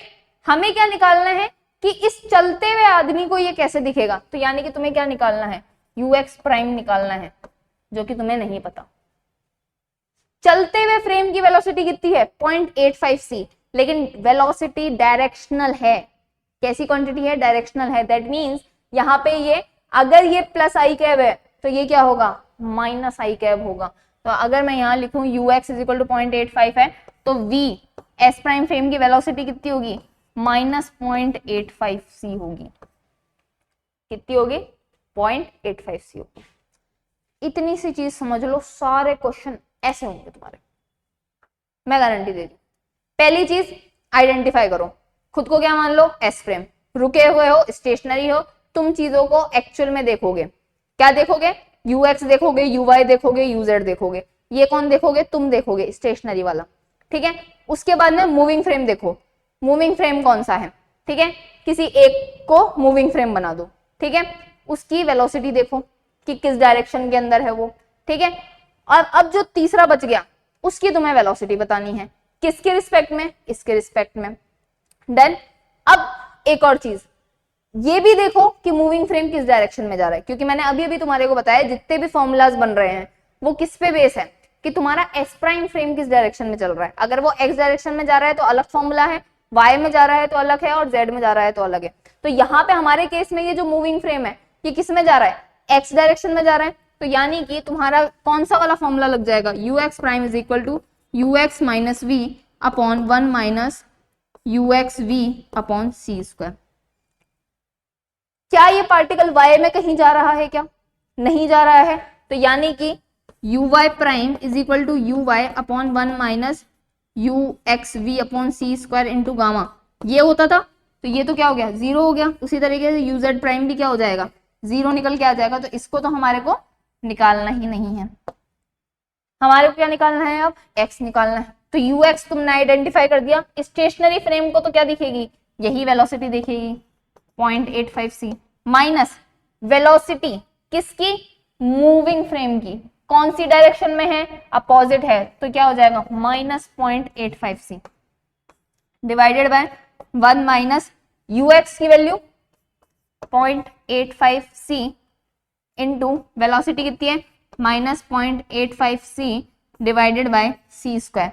सी स्क्वायर से सी स्क्वायर तुम्हारे पास में कट जाएगा, तो ये तुम्हारे पास में कितना आ जाएगा, ये आ जाएगा, डबल हो जाएगा इसका, तो 5 दूनी 10 हासिल का 1, 8 दूनी 16 और 1 17 हासिल का 1, तो ये कुछ 1.7 आ जाएगा।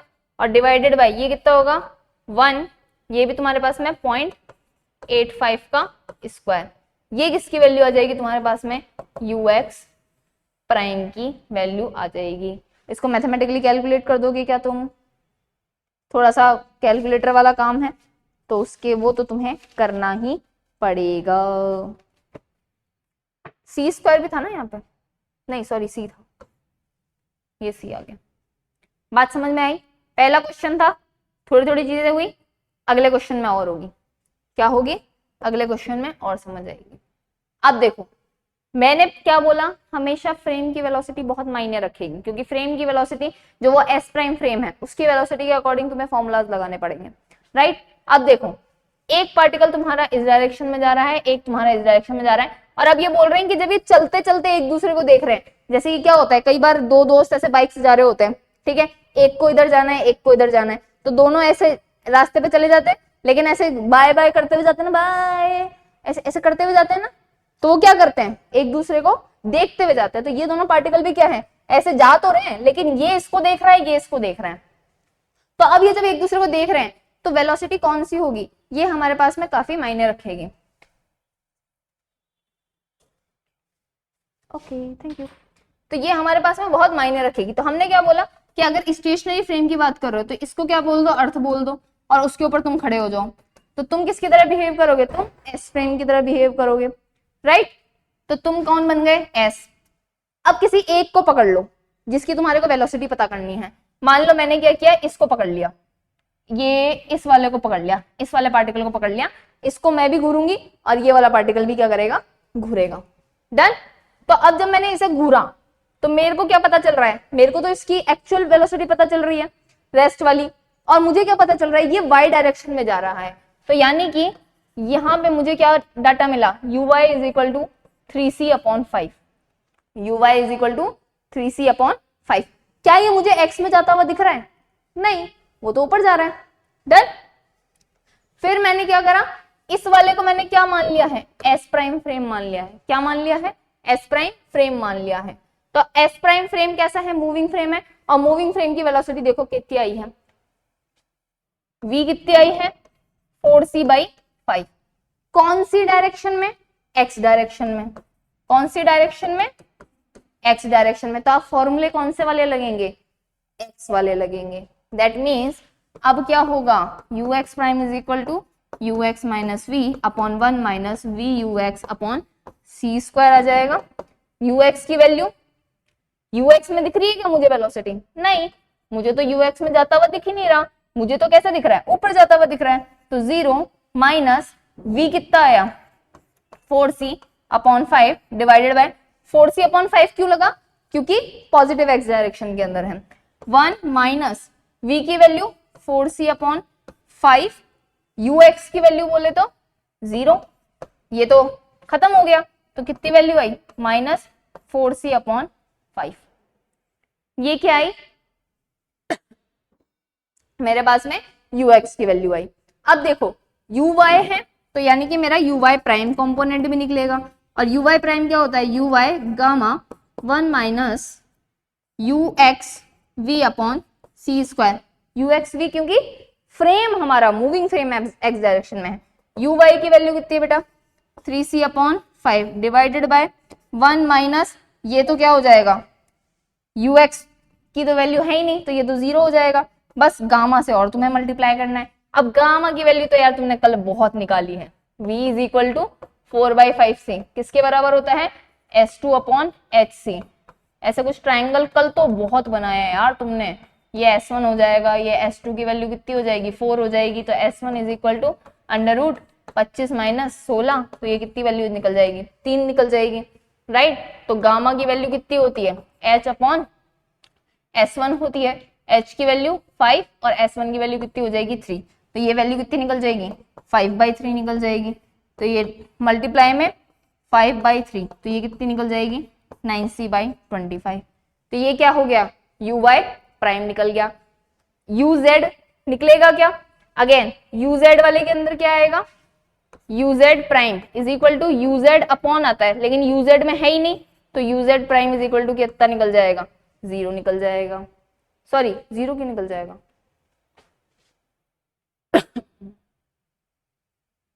हाँ उस वाले के अंदर वेलोसिटी तो नहीं आएगी ना, हाँ U Z prime is equal to 0 निकल जाएगा। तो ये तो क्या निकले उस वेलोसिटी के कंपोनेंट्स निकले जो कि ये वाला बंदा देख रहा है। लेकिन अगर मेरे से कोई रिजल्टेंट पूछ ले तो मेरे से पूछ ले कि भैया तुम रिजल्टेंट बता दो, जैसे ये क्या था 4c/5 था 3c/5 था, ऐसे मुझे बता दो, मुझे तो मैग्नीट्यूड से मतलब है। तो मैग्नीट्यूड के लिए तुम सिंपली क्या कर दोगे u prime is equal to under root ux prime का स्क्वायर प्लस uy प्राइम का square.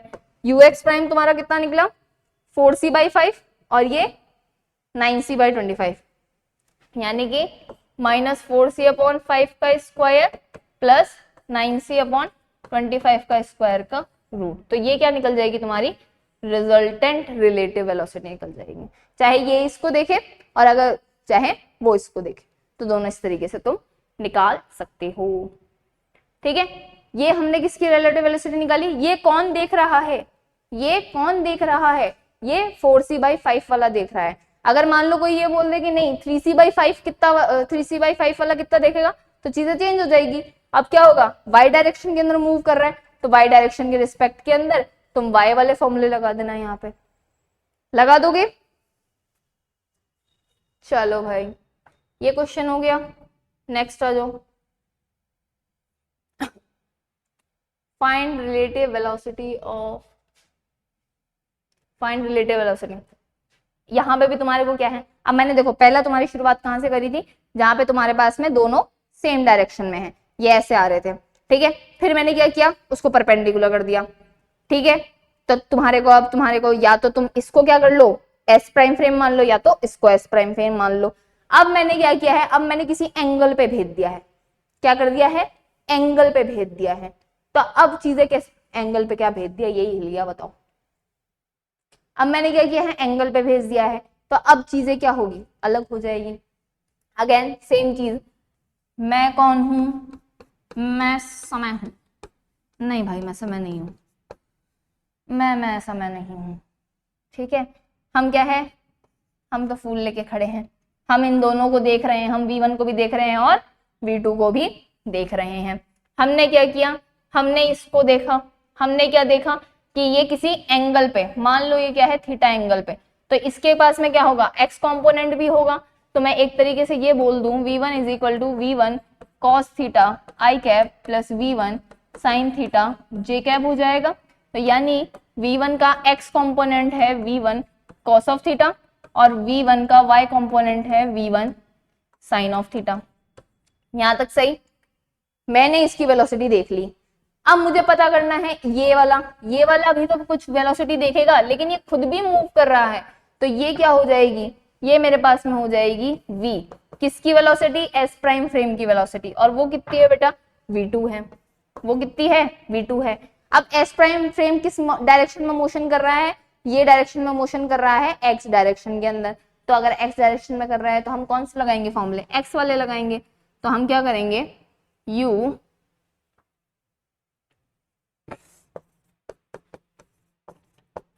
ux minus V upon 1 minus V ux upon C square, ये वाले लगेंगे। लेकिन अब क्योंकि यहाँ पे उसने वेलोसिटी दे रखी है, कितनी दे रखी है, v1, तो यहाँ पे भी हम क्या लिखेंगे, यहाँ पे भी हम लिख देंगे v1, क्या लिख देंगे, v1। तो हमें क्या बताना है, v1 की रिलेटिव वेलोसिटी कितनी हो जाएगी, v1x minus v 1 minus v into v1x upon C square. तो v1x की वैल्यू कितनी होगी बेटा, v1 cos of theta minus v divided by 1 minus v velocity कितनी है, v2, तो ये हो गया v2 v1x की value v1 cos of theta divided by C square, ये आ गया। उसी तरीके से v1 का x आया ना, उसी तरीके से v1 का y वाला आ जाएगा। तो वो कितना आएगा, v1y divided by gamma 1 minus v1x upon C square, इस तरीके से निकलेगा। अब v1y की वैल्यू देखो कितनी है, ये है v1 sine of theta divided by gamma 1 minus v की वैल्यू v2, तो यानी कि v1 v2 vx की value cos theta divided by C square, ये किसकी निकल गई, v1 y प्राइम की। लेकिन vz के अंदर मुझे कुछ दिख रही है क्या, नहीं दिख रही, तो यानी कि v1 z प्राइम क्या आ जाएगा, 0 आ जाएगा। v1 z प्राइम कितना आ जाएगा, 0 आ जाएगा, सिंपल। तो अब अगर मेरे से कोई रिजल्टेंट पूछे तो रिजल्टेंट के लिए मुझे क्या करना पड़ता है, अंडर रूट दोनों का स्क्वायर कर देंगे, राइट। गामा को और क्या लिख सकते हैं, चाहो तो इसको और चेंज करना चाहो तो कर सकते हो, क्या कर सकते हो, gamma 1 upon under root 1 minus V square upon C square. तो v तो कितना है, v2 का स्क्वायर अपॉन सी स्क्वायर, ये आ जाएगा। तो अगर तुमसे कोई रिजल्टेंट पूछ ले कि v1 प्राइम कितना निकलेगा, तो under root v1 x prime का square plus v1 y prime का स्क्वायर, इन दोनों क्वांटिटीज का क्या करना है, स्क्वायर कर देना और सब्स्टिट्यूट कर देना। तो ये क्या आ गया, किसी एंगल पे भी आ गया। चमका, कोई दिक्कत नहीं, चलो हो तो बता देना मुझे कमेंट सेक्शन में, मैं वहां पे रिप्लाई कर दूंगी, कोई दिक्कत नहीं मेरे को। क्वेश्चंस के मामले में तो अगर तुम्हारे को कोई दिक्कत आ रही है तो मेरे को बता देना, मैं चैट पे तुम्हारे को बता दूंगी, तुम टेंशन नहीं मतलब, ठीक है। नेक्स्ट चलो, a beam of light moving in a glass slab, ये बड़ा प्यारा क्वेश्चन है, ठीक है। A beam of light moving in a glass slab, हमने क्या करी है, एक ग्लास की ये स्लैब बना दी है, क्या बना दी है, ग्लास की एक स्लैब बना दी है। ऑफ रिफ्रैक्टिव इंडेक्स n, इसका रिफ्रैक्टिव इंडेक्स क्या है, n है। हम जानते हैं ग्लास के बारे में हमने पढ़ा है थोड़ा बहुत, 11th-12th के अंदर हमारे को आइडिया दिया जाता है कि जब कोई भी लाइट होती है वो किसी मटेरियल में से पास होती है तो वो क्या होती है, थोड़ी बेंड हो जाती है, वो रिफ्रैक्टिव इंडेक्स पे उस पर डिपेंड करता है कि वो कितना बेंड होगी, राइट। तो अब क्या है, हमारे पास में एक लाइट आई है, ठीक है, और वो इस ग्लास स्लैब में से क्या हो रही है, गुजर रही है। तो जब हम बात करते हैं लाइट की, तो लाइट की स्पीड बाहर तो कितनी c है, राइट। लेकिन अब ये ग्लास स्लैब में जाएगी तो क्या होगी, उसको रुकावट फील होगी, तो अंदर की साइड में इसकी वेलोसिटी कितनी हो जाएगी, c/n हो जाएगी, कितनी हो जाएगी, c/n एन हो जाएगी, राइट। आगे क्या बोल रहा है, the slab itself move in positive x direction, ये स्लैब भी क्या कर रही है, एक्स डायरेक्शन के अंदर मूव कर रही है विद स्पीड v, कितनी स्पीड से मूव कर रही है, v से मूव कर रही है। Then what is the speed of beam of light with respect to earth, यानी कि अब तुम्हारे रिस्पेक्ट में पूछा जा रहा है कि तुम जो ये स्टेशनरी खड़े हो, यानी कि तुम इसकी स्पीड तुम कौन सी देखते हो, तुम तो ux देखते हो ना, तो ये ux की वैल्यू कितनी है, स्लैब इधर जा रहा है, इसके अंदर लाइट की स्पीड क्या है ux प्राइम, वो कितनी हो गई c/n हो गई है। तो अब क्या चाहिए यार जीवन में, तुम्हारे को ux प्राइम मिल गया, तुम्हें v मिल गया, तुम्हें ux निकालना है। अब स्टेशनरी फ्रेम की निकालनी है, तो क्या लगा दोगे, इनवर्स ट्रांसफॉर्मेशन, क्या लगा दोगे, इनवर्स ट्रांसफॉर्मेशन। और इनवर्स ट्रांसफॉर्मेशन क्या होता है, जैसे कि ux prime is equal to ux minus V upon 1 minus V ux upon C square था, यही था। इनवर्स में क्या हो जाता है, प्लस आ जाता है, यहां प्राइम आ जाते हैं और यहां से प्राइम हट जाता है, क्या होता है, यहां से प्राइम हट जाता है, यही चीज होती है क्या, यही चीज होती है। अब देखो ux प्राइम की वैल्यू कितनी है, c/n plus velocity v upon 1 plus v c/n into C square, यही कुछ आएगा।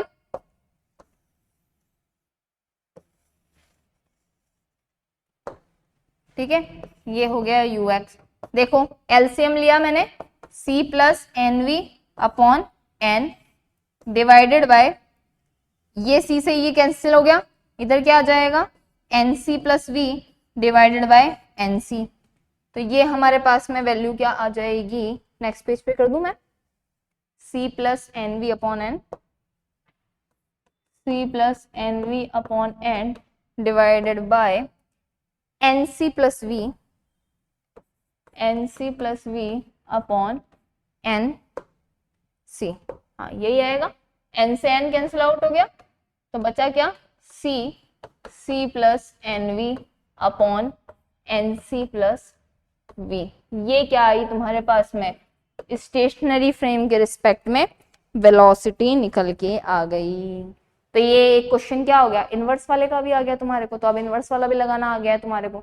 अभी तक तो क्या कर रहे थे, मूविंग फ्रेम के रिस्पेक्ट में कर रहे थे ना, अब तुमने स्टेशनरी के रिस्पेक्ट में लगा दिया। जब भी स्टेशनरी फ्रेम के रिस्पेक्ट में निकालनी हो तो इनवर्स ट्रांसफॉर्मेशन, मूविंग के लिए निकालनी हो तो नॉर्मल जो आप वेलोसिटी एडिशन वाला करते आ रहे हो। डन। अब जब तुमने इतने क्वेश्चन कर लिए हैं तो एक क्वेश्चन तो तुम भी करके दिखाओगे, मेरे को करके दिखाओगे ना, मेरे को कैसे पता चलेगा कि तुम्हारे को आ गया है। तो एक क्वेश्चन तुम्हारे लिए, relative velocity of A with respect to E, तीन पार्टिकल्स हैं, ए इधर जा रहा है, बी इधर जा रहा है, सी इधर जा रहा है, ठीक है। ए की वेलोसिटी बतानी है बी के रिस्पेक्ट में, बी की बतानी है ए के रिस्पेक्ट में, ए की बतानी है सी के रिस्पेक्ट में, सी की बतानी है ए के रिस्पेक्ट में, सी की बतानी है बी के रिस्पेक्ट में और बी की बतानी है सी के रिस्पेक्ट में, सारी चीजें आ जाएगी इसके अंदर। तुम्हारे सारे जितने भी इक्वेशंस है ना, सारी तुम लगाना सीख जाओगे एक बार के अंदर। और अगर ये क्वेश्चन आ गया ना, तुम्हारा नहीं होगा गलत, मेरे हिसाब से तो नहीं गलत होना चाहिए, एटलीस्ट लीनियर वाले केस में तो गलत नहीं होना चाहिए तुम्हारा। तो चालू करें, चलो करते हैं। तुम थोड़ा सा पॉज करो वीडियो को और तुम खुद से करने की कोशिश करो, बाद में आंसर मैच करना, ठीक है। चलो सॉल्यूशन, पहला a with respect to b, a with respect to भाई with respect to b, किसकी बतानी है, a की बतानी है, यानी कि इसे घूरना है, किसे घूरना है, इसे घूरना है। तो a इधर जा रहा है, किसके रिस्पेक्ट में बतानी है, b के रिस्पेक्ट में, तो b भाई साहब इधर जा रहे हैं, तो b भाई साहब मेरे कौन हो गए, मूविंग फ्रेम हो गए, तो यानी कि इसकी वेलोसिटी कितनी हो जाएगी, माइनस c/2 हो जाएगी। स्टेशनरी फ्रेम के रिस्पेक्ट में हम तो खड़े होके देख रहे हैं, तो ए हमें इधर जाता हुआ दिख रहा है, तो यानी कि ux की वैल्यू कितनी आ गई, c/2 आ गई। फ्रेम किस डायरेक्शन के अलोंग है, x के अलोंग है, तो यानी कि x वाली इक्वेशन लगेगी। प्लस माइनस से कंफ्यूज मत हो जाना कि प्लस डायरेक्शन में जा रही है तो अलग लगाओगे, माइनस में लगाओगे तो अलग, नहीं, डायरेक्शन देखो x की अनुदिशा है या फिर y की अनुदिशा, ठीक है। तो ये क्या हो जाएगा, ux minus V upon 1 minus V ux upon C square. तो ux की वैल्यू देखो तुम्हारे पास में कितनी है, ये है तुम्हारे पास में c/2 minus minus c/2, velocity कितनी है, नेगेटिव में है ना, माइनस c/2, 1 माइनस c/2, ये ux की वैल्यू कितनी है, ux की वैल्यू c/2 और डिवाइडेड बाय 1/c², ऐसा ही कुछ आएगा। ये कितना हो जाएगा, ये तो c हो जाएगा, c/1 divided by c² cancel out हो जाएगा, ये तुम्हारा 1/4 हो जाएगा और ये पॉजिटिव हो जाएगा तुम्हारे पास में, तो 1 + 1/4 कितना होगा, 5/4। तो यानी कि ये तुम्हारे पास में वैल्यू कितनी आ जाएगी, तुम्हारे पास में वैल्यू आ जाएगी 5/4। तो ये क्या हो जाएगा, 4c/5 निकल जाएगा। Next b with respect to a, क्या करना है, b with respect to a, यानी कि b की वेलोसिटी बतानी है, ये b भाई साहब की बतानी है।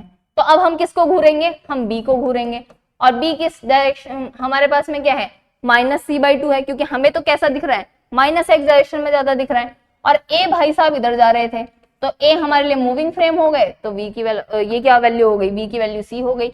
Again ux prime is equal to ux minus v upon 1 minus v ux upon c² हो जाएगा।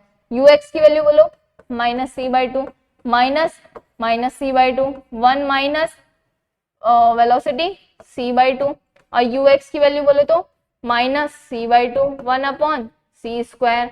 तो ये क्या हो गया, ux इज इक्वल टू, ये नेगेटिव का c आ जाएगा डिवाइडेड बाय 1, यहां से c² कैंसिल आउट हो जाएगा। अगेन यहाँ पे भी क्या आएगा, सेम वैल्यू आएगी, लेकिन तुम्हारे यहाँ साइन क्या हो गया है, नेगेटिव हो गया है। तो रिलेटिव के अंदर क्या होता है, ज्यादा कोई चेंज नहीं हो रहा है। अगर ये वाला पार्टिकल इसको इधर जाते हुए देख रहा है, तो ये वाला इसको इधर जाते हुए देख रहा है, सिंपल देख लो ना, b with respect to a, यानी कि b की वैल्यू बतानी थी। ये बंदा अगर इधर जा रहा है, तो ये तो इसको इधर जाता हुआ दिख रहा है, पीछे जाता हुआ दिख रहा है, तो नेगेटिव का साइन आ गया।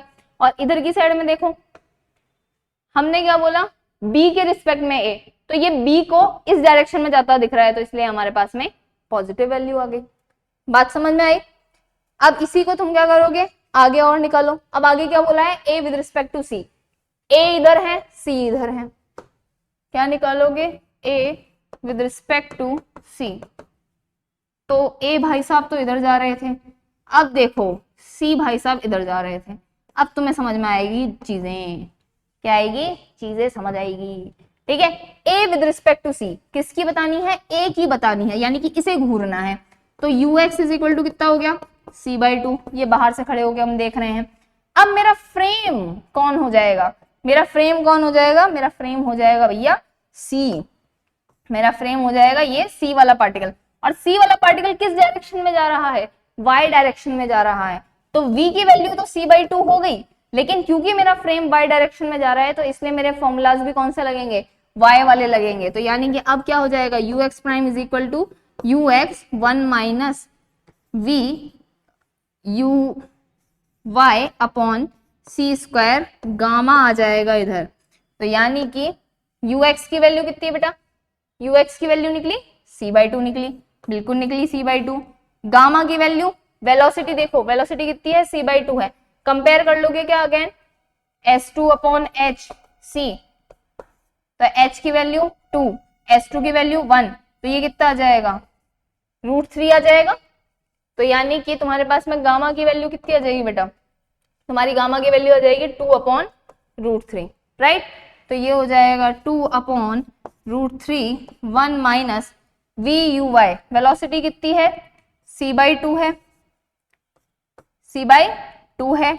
uy की बात करें, uy में मुझे दिख रही है कि वेलोसिटी नहीं दिख रही, तो मैं इसको 0 कर दूंगी। तो यहां से मेरे पास में क्या आएगा, c/2, इधर की साइड में 2/√3 उल्टा चला जाएगा, तो ये आ जाएगा √3c/4, ये कितना निकला, ux प्राइम निकला है।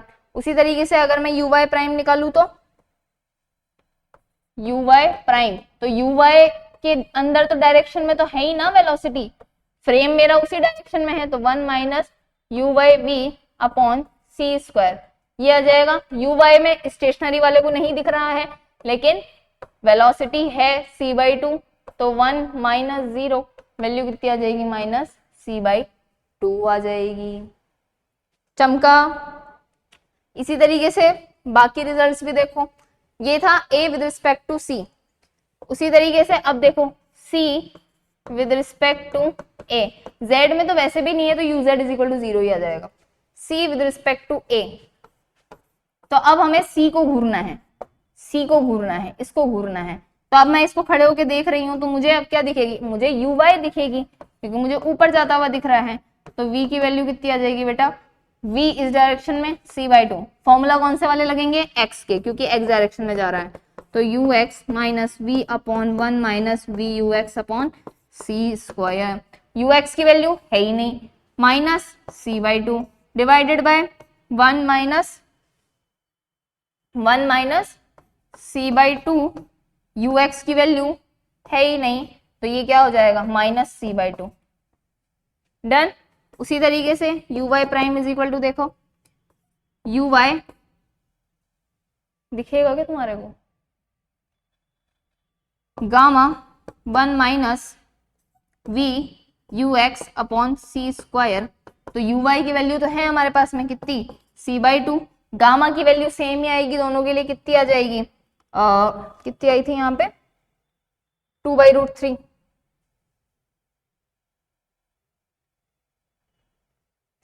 हाँ 2/√3, तो ये हो जाएगा 2/√3।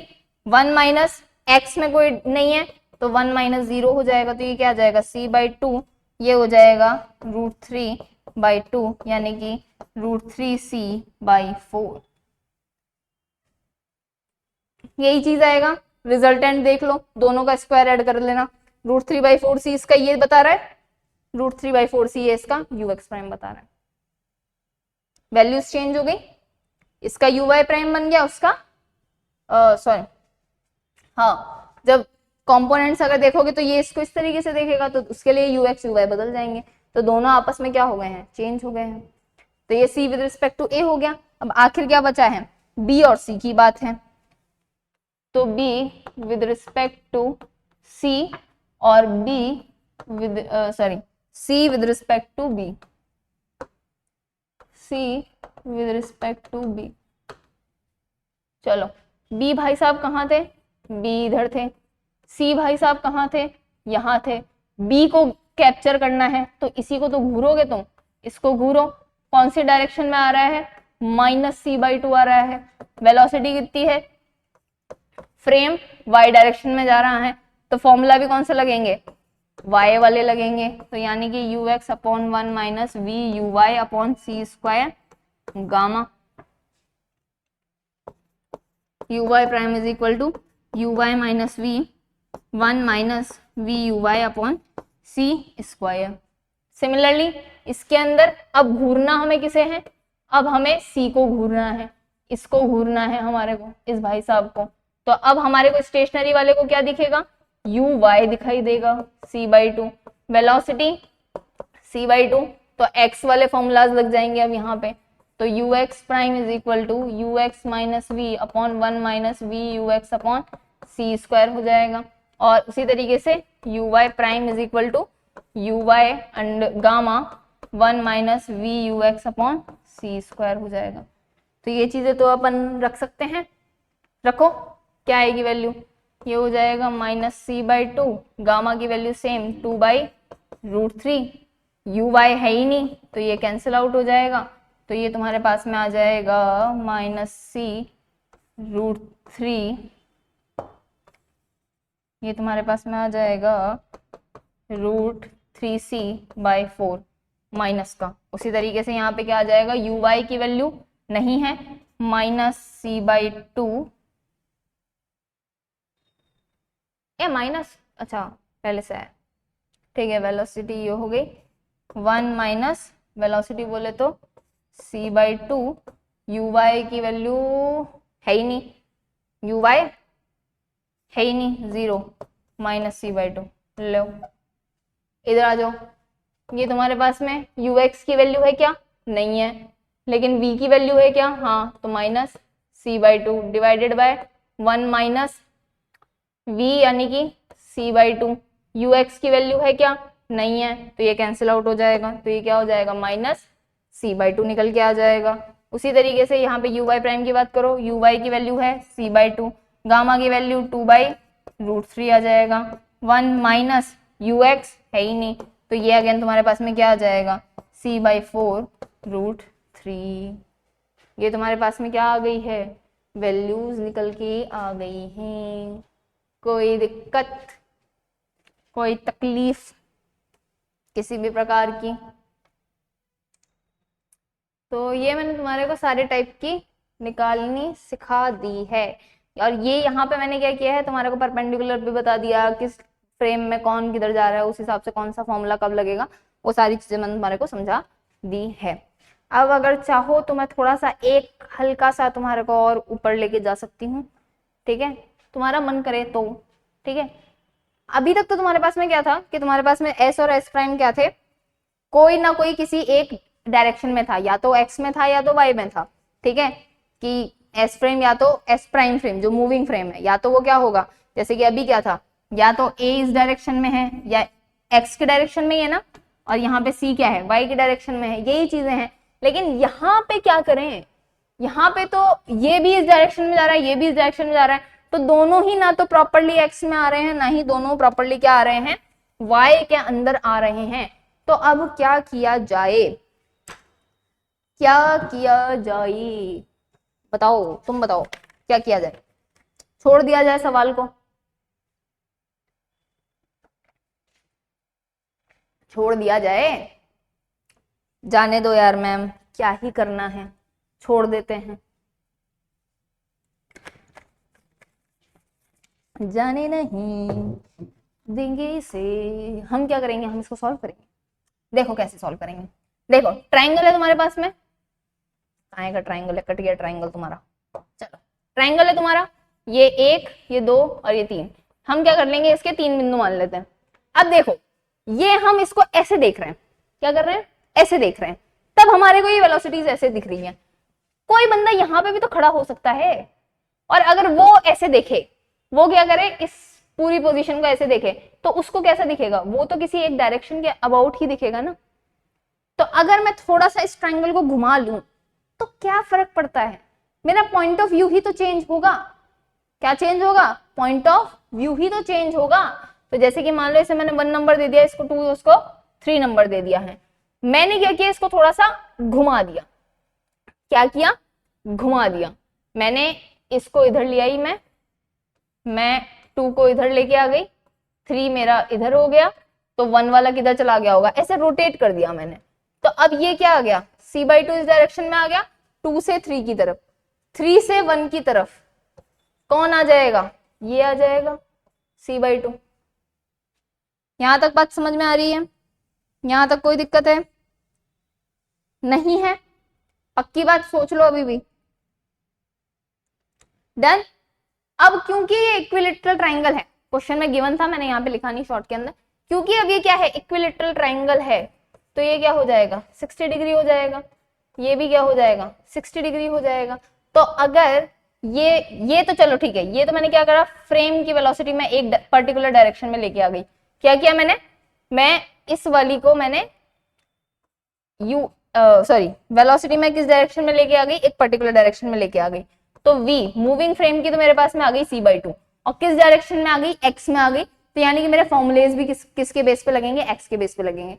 लेकिन इस वाले का क्या, ये तो अभी भी किसी एंगल पे ही जा रहा है ना, तो स्टेशनरी फ्रेम वाला बंदा जो यहाँ खड़े होके इसको देख रहा होगा, उसको तो क्या दिख रहा होगा कि ये अभी भी क्या है, किसी एंगल पे ही जा रहा है, यही चीज दिख रही होगी। तो क्या करेंगे, सिंपली वेलोसिटी के कंपोनेंट ब्रेक कर दो, आते हैं तुम्हारे को ब्रेक करने, कैसे, इसका c/2 का इधर की साइड में आ जाएगा, तो अगर मैं u वेलोसिटी बोलूं तो क्या होगा, इसका इधर की साइड में component u cos of 60 degree, लेकिन डायरेक्शन कौन सी, minus I cap plus u sine of theta, या फिर साइन 60,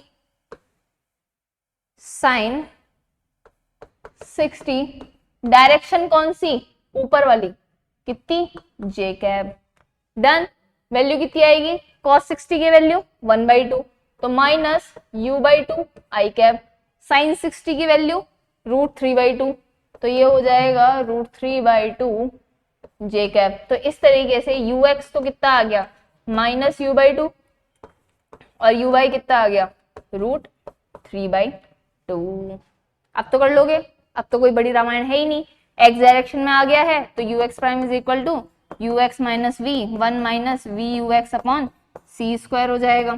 यू एक्स बोले तो minus U by two, minus V बोले तो c/2।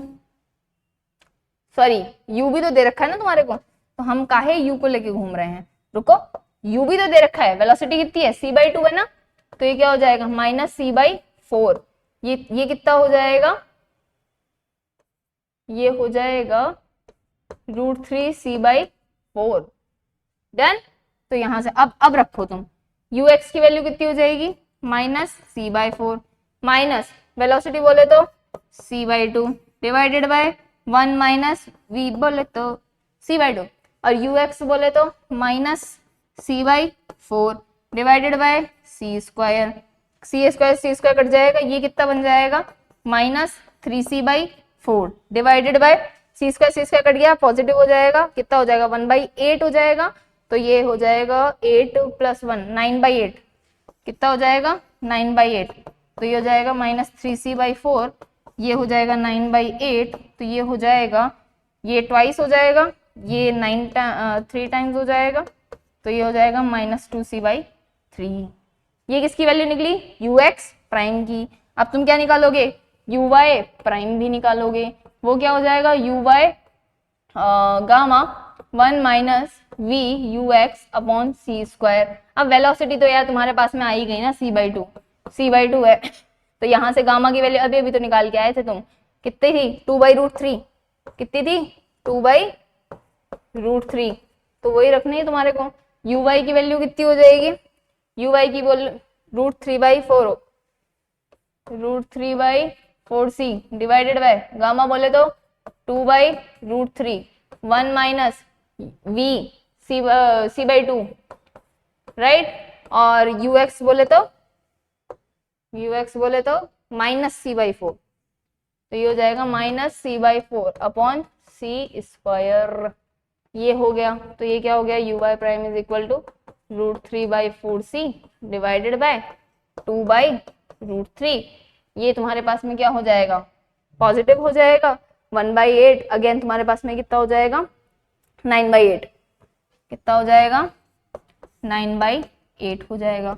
तो uy prime is equal to √3c/4 multiply 18 √3 × 8, तो ये हो जाएगा 4 दूनी 8, और ये 3 हो जाएगा, 3 × 3 = 18, यही कुछ आएगा क्या,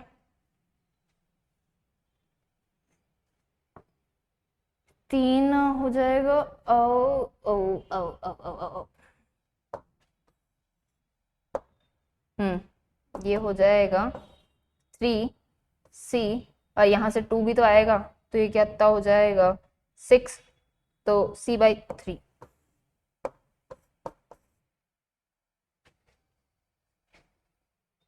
कितना आ जाएगा c/3 आ जाएगा, और वो कितना था आ रहा था, वो कितना आ रहा था 2c/3 आ रहा था।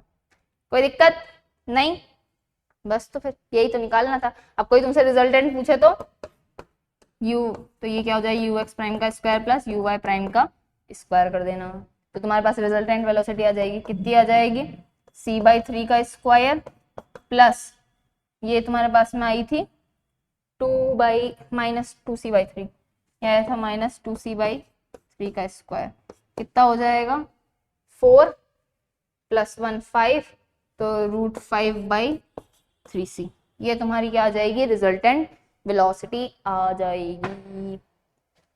तो ये तुमने क्या कर लिया, थोड़ा सा एडवांस तुम चले गए, और तुम्हारे को ये भी आ गया, आ गया क्या, चलो बहुत बढ़िया। तो ये तुम्हारे क्या हो गए हैं वेलोसिटी वाले क्वेश्चंस हो गए हैं, तुम्हें करने आ गए हैं, ऐसे मुझे उम्मीद है।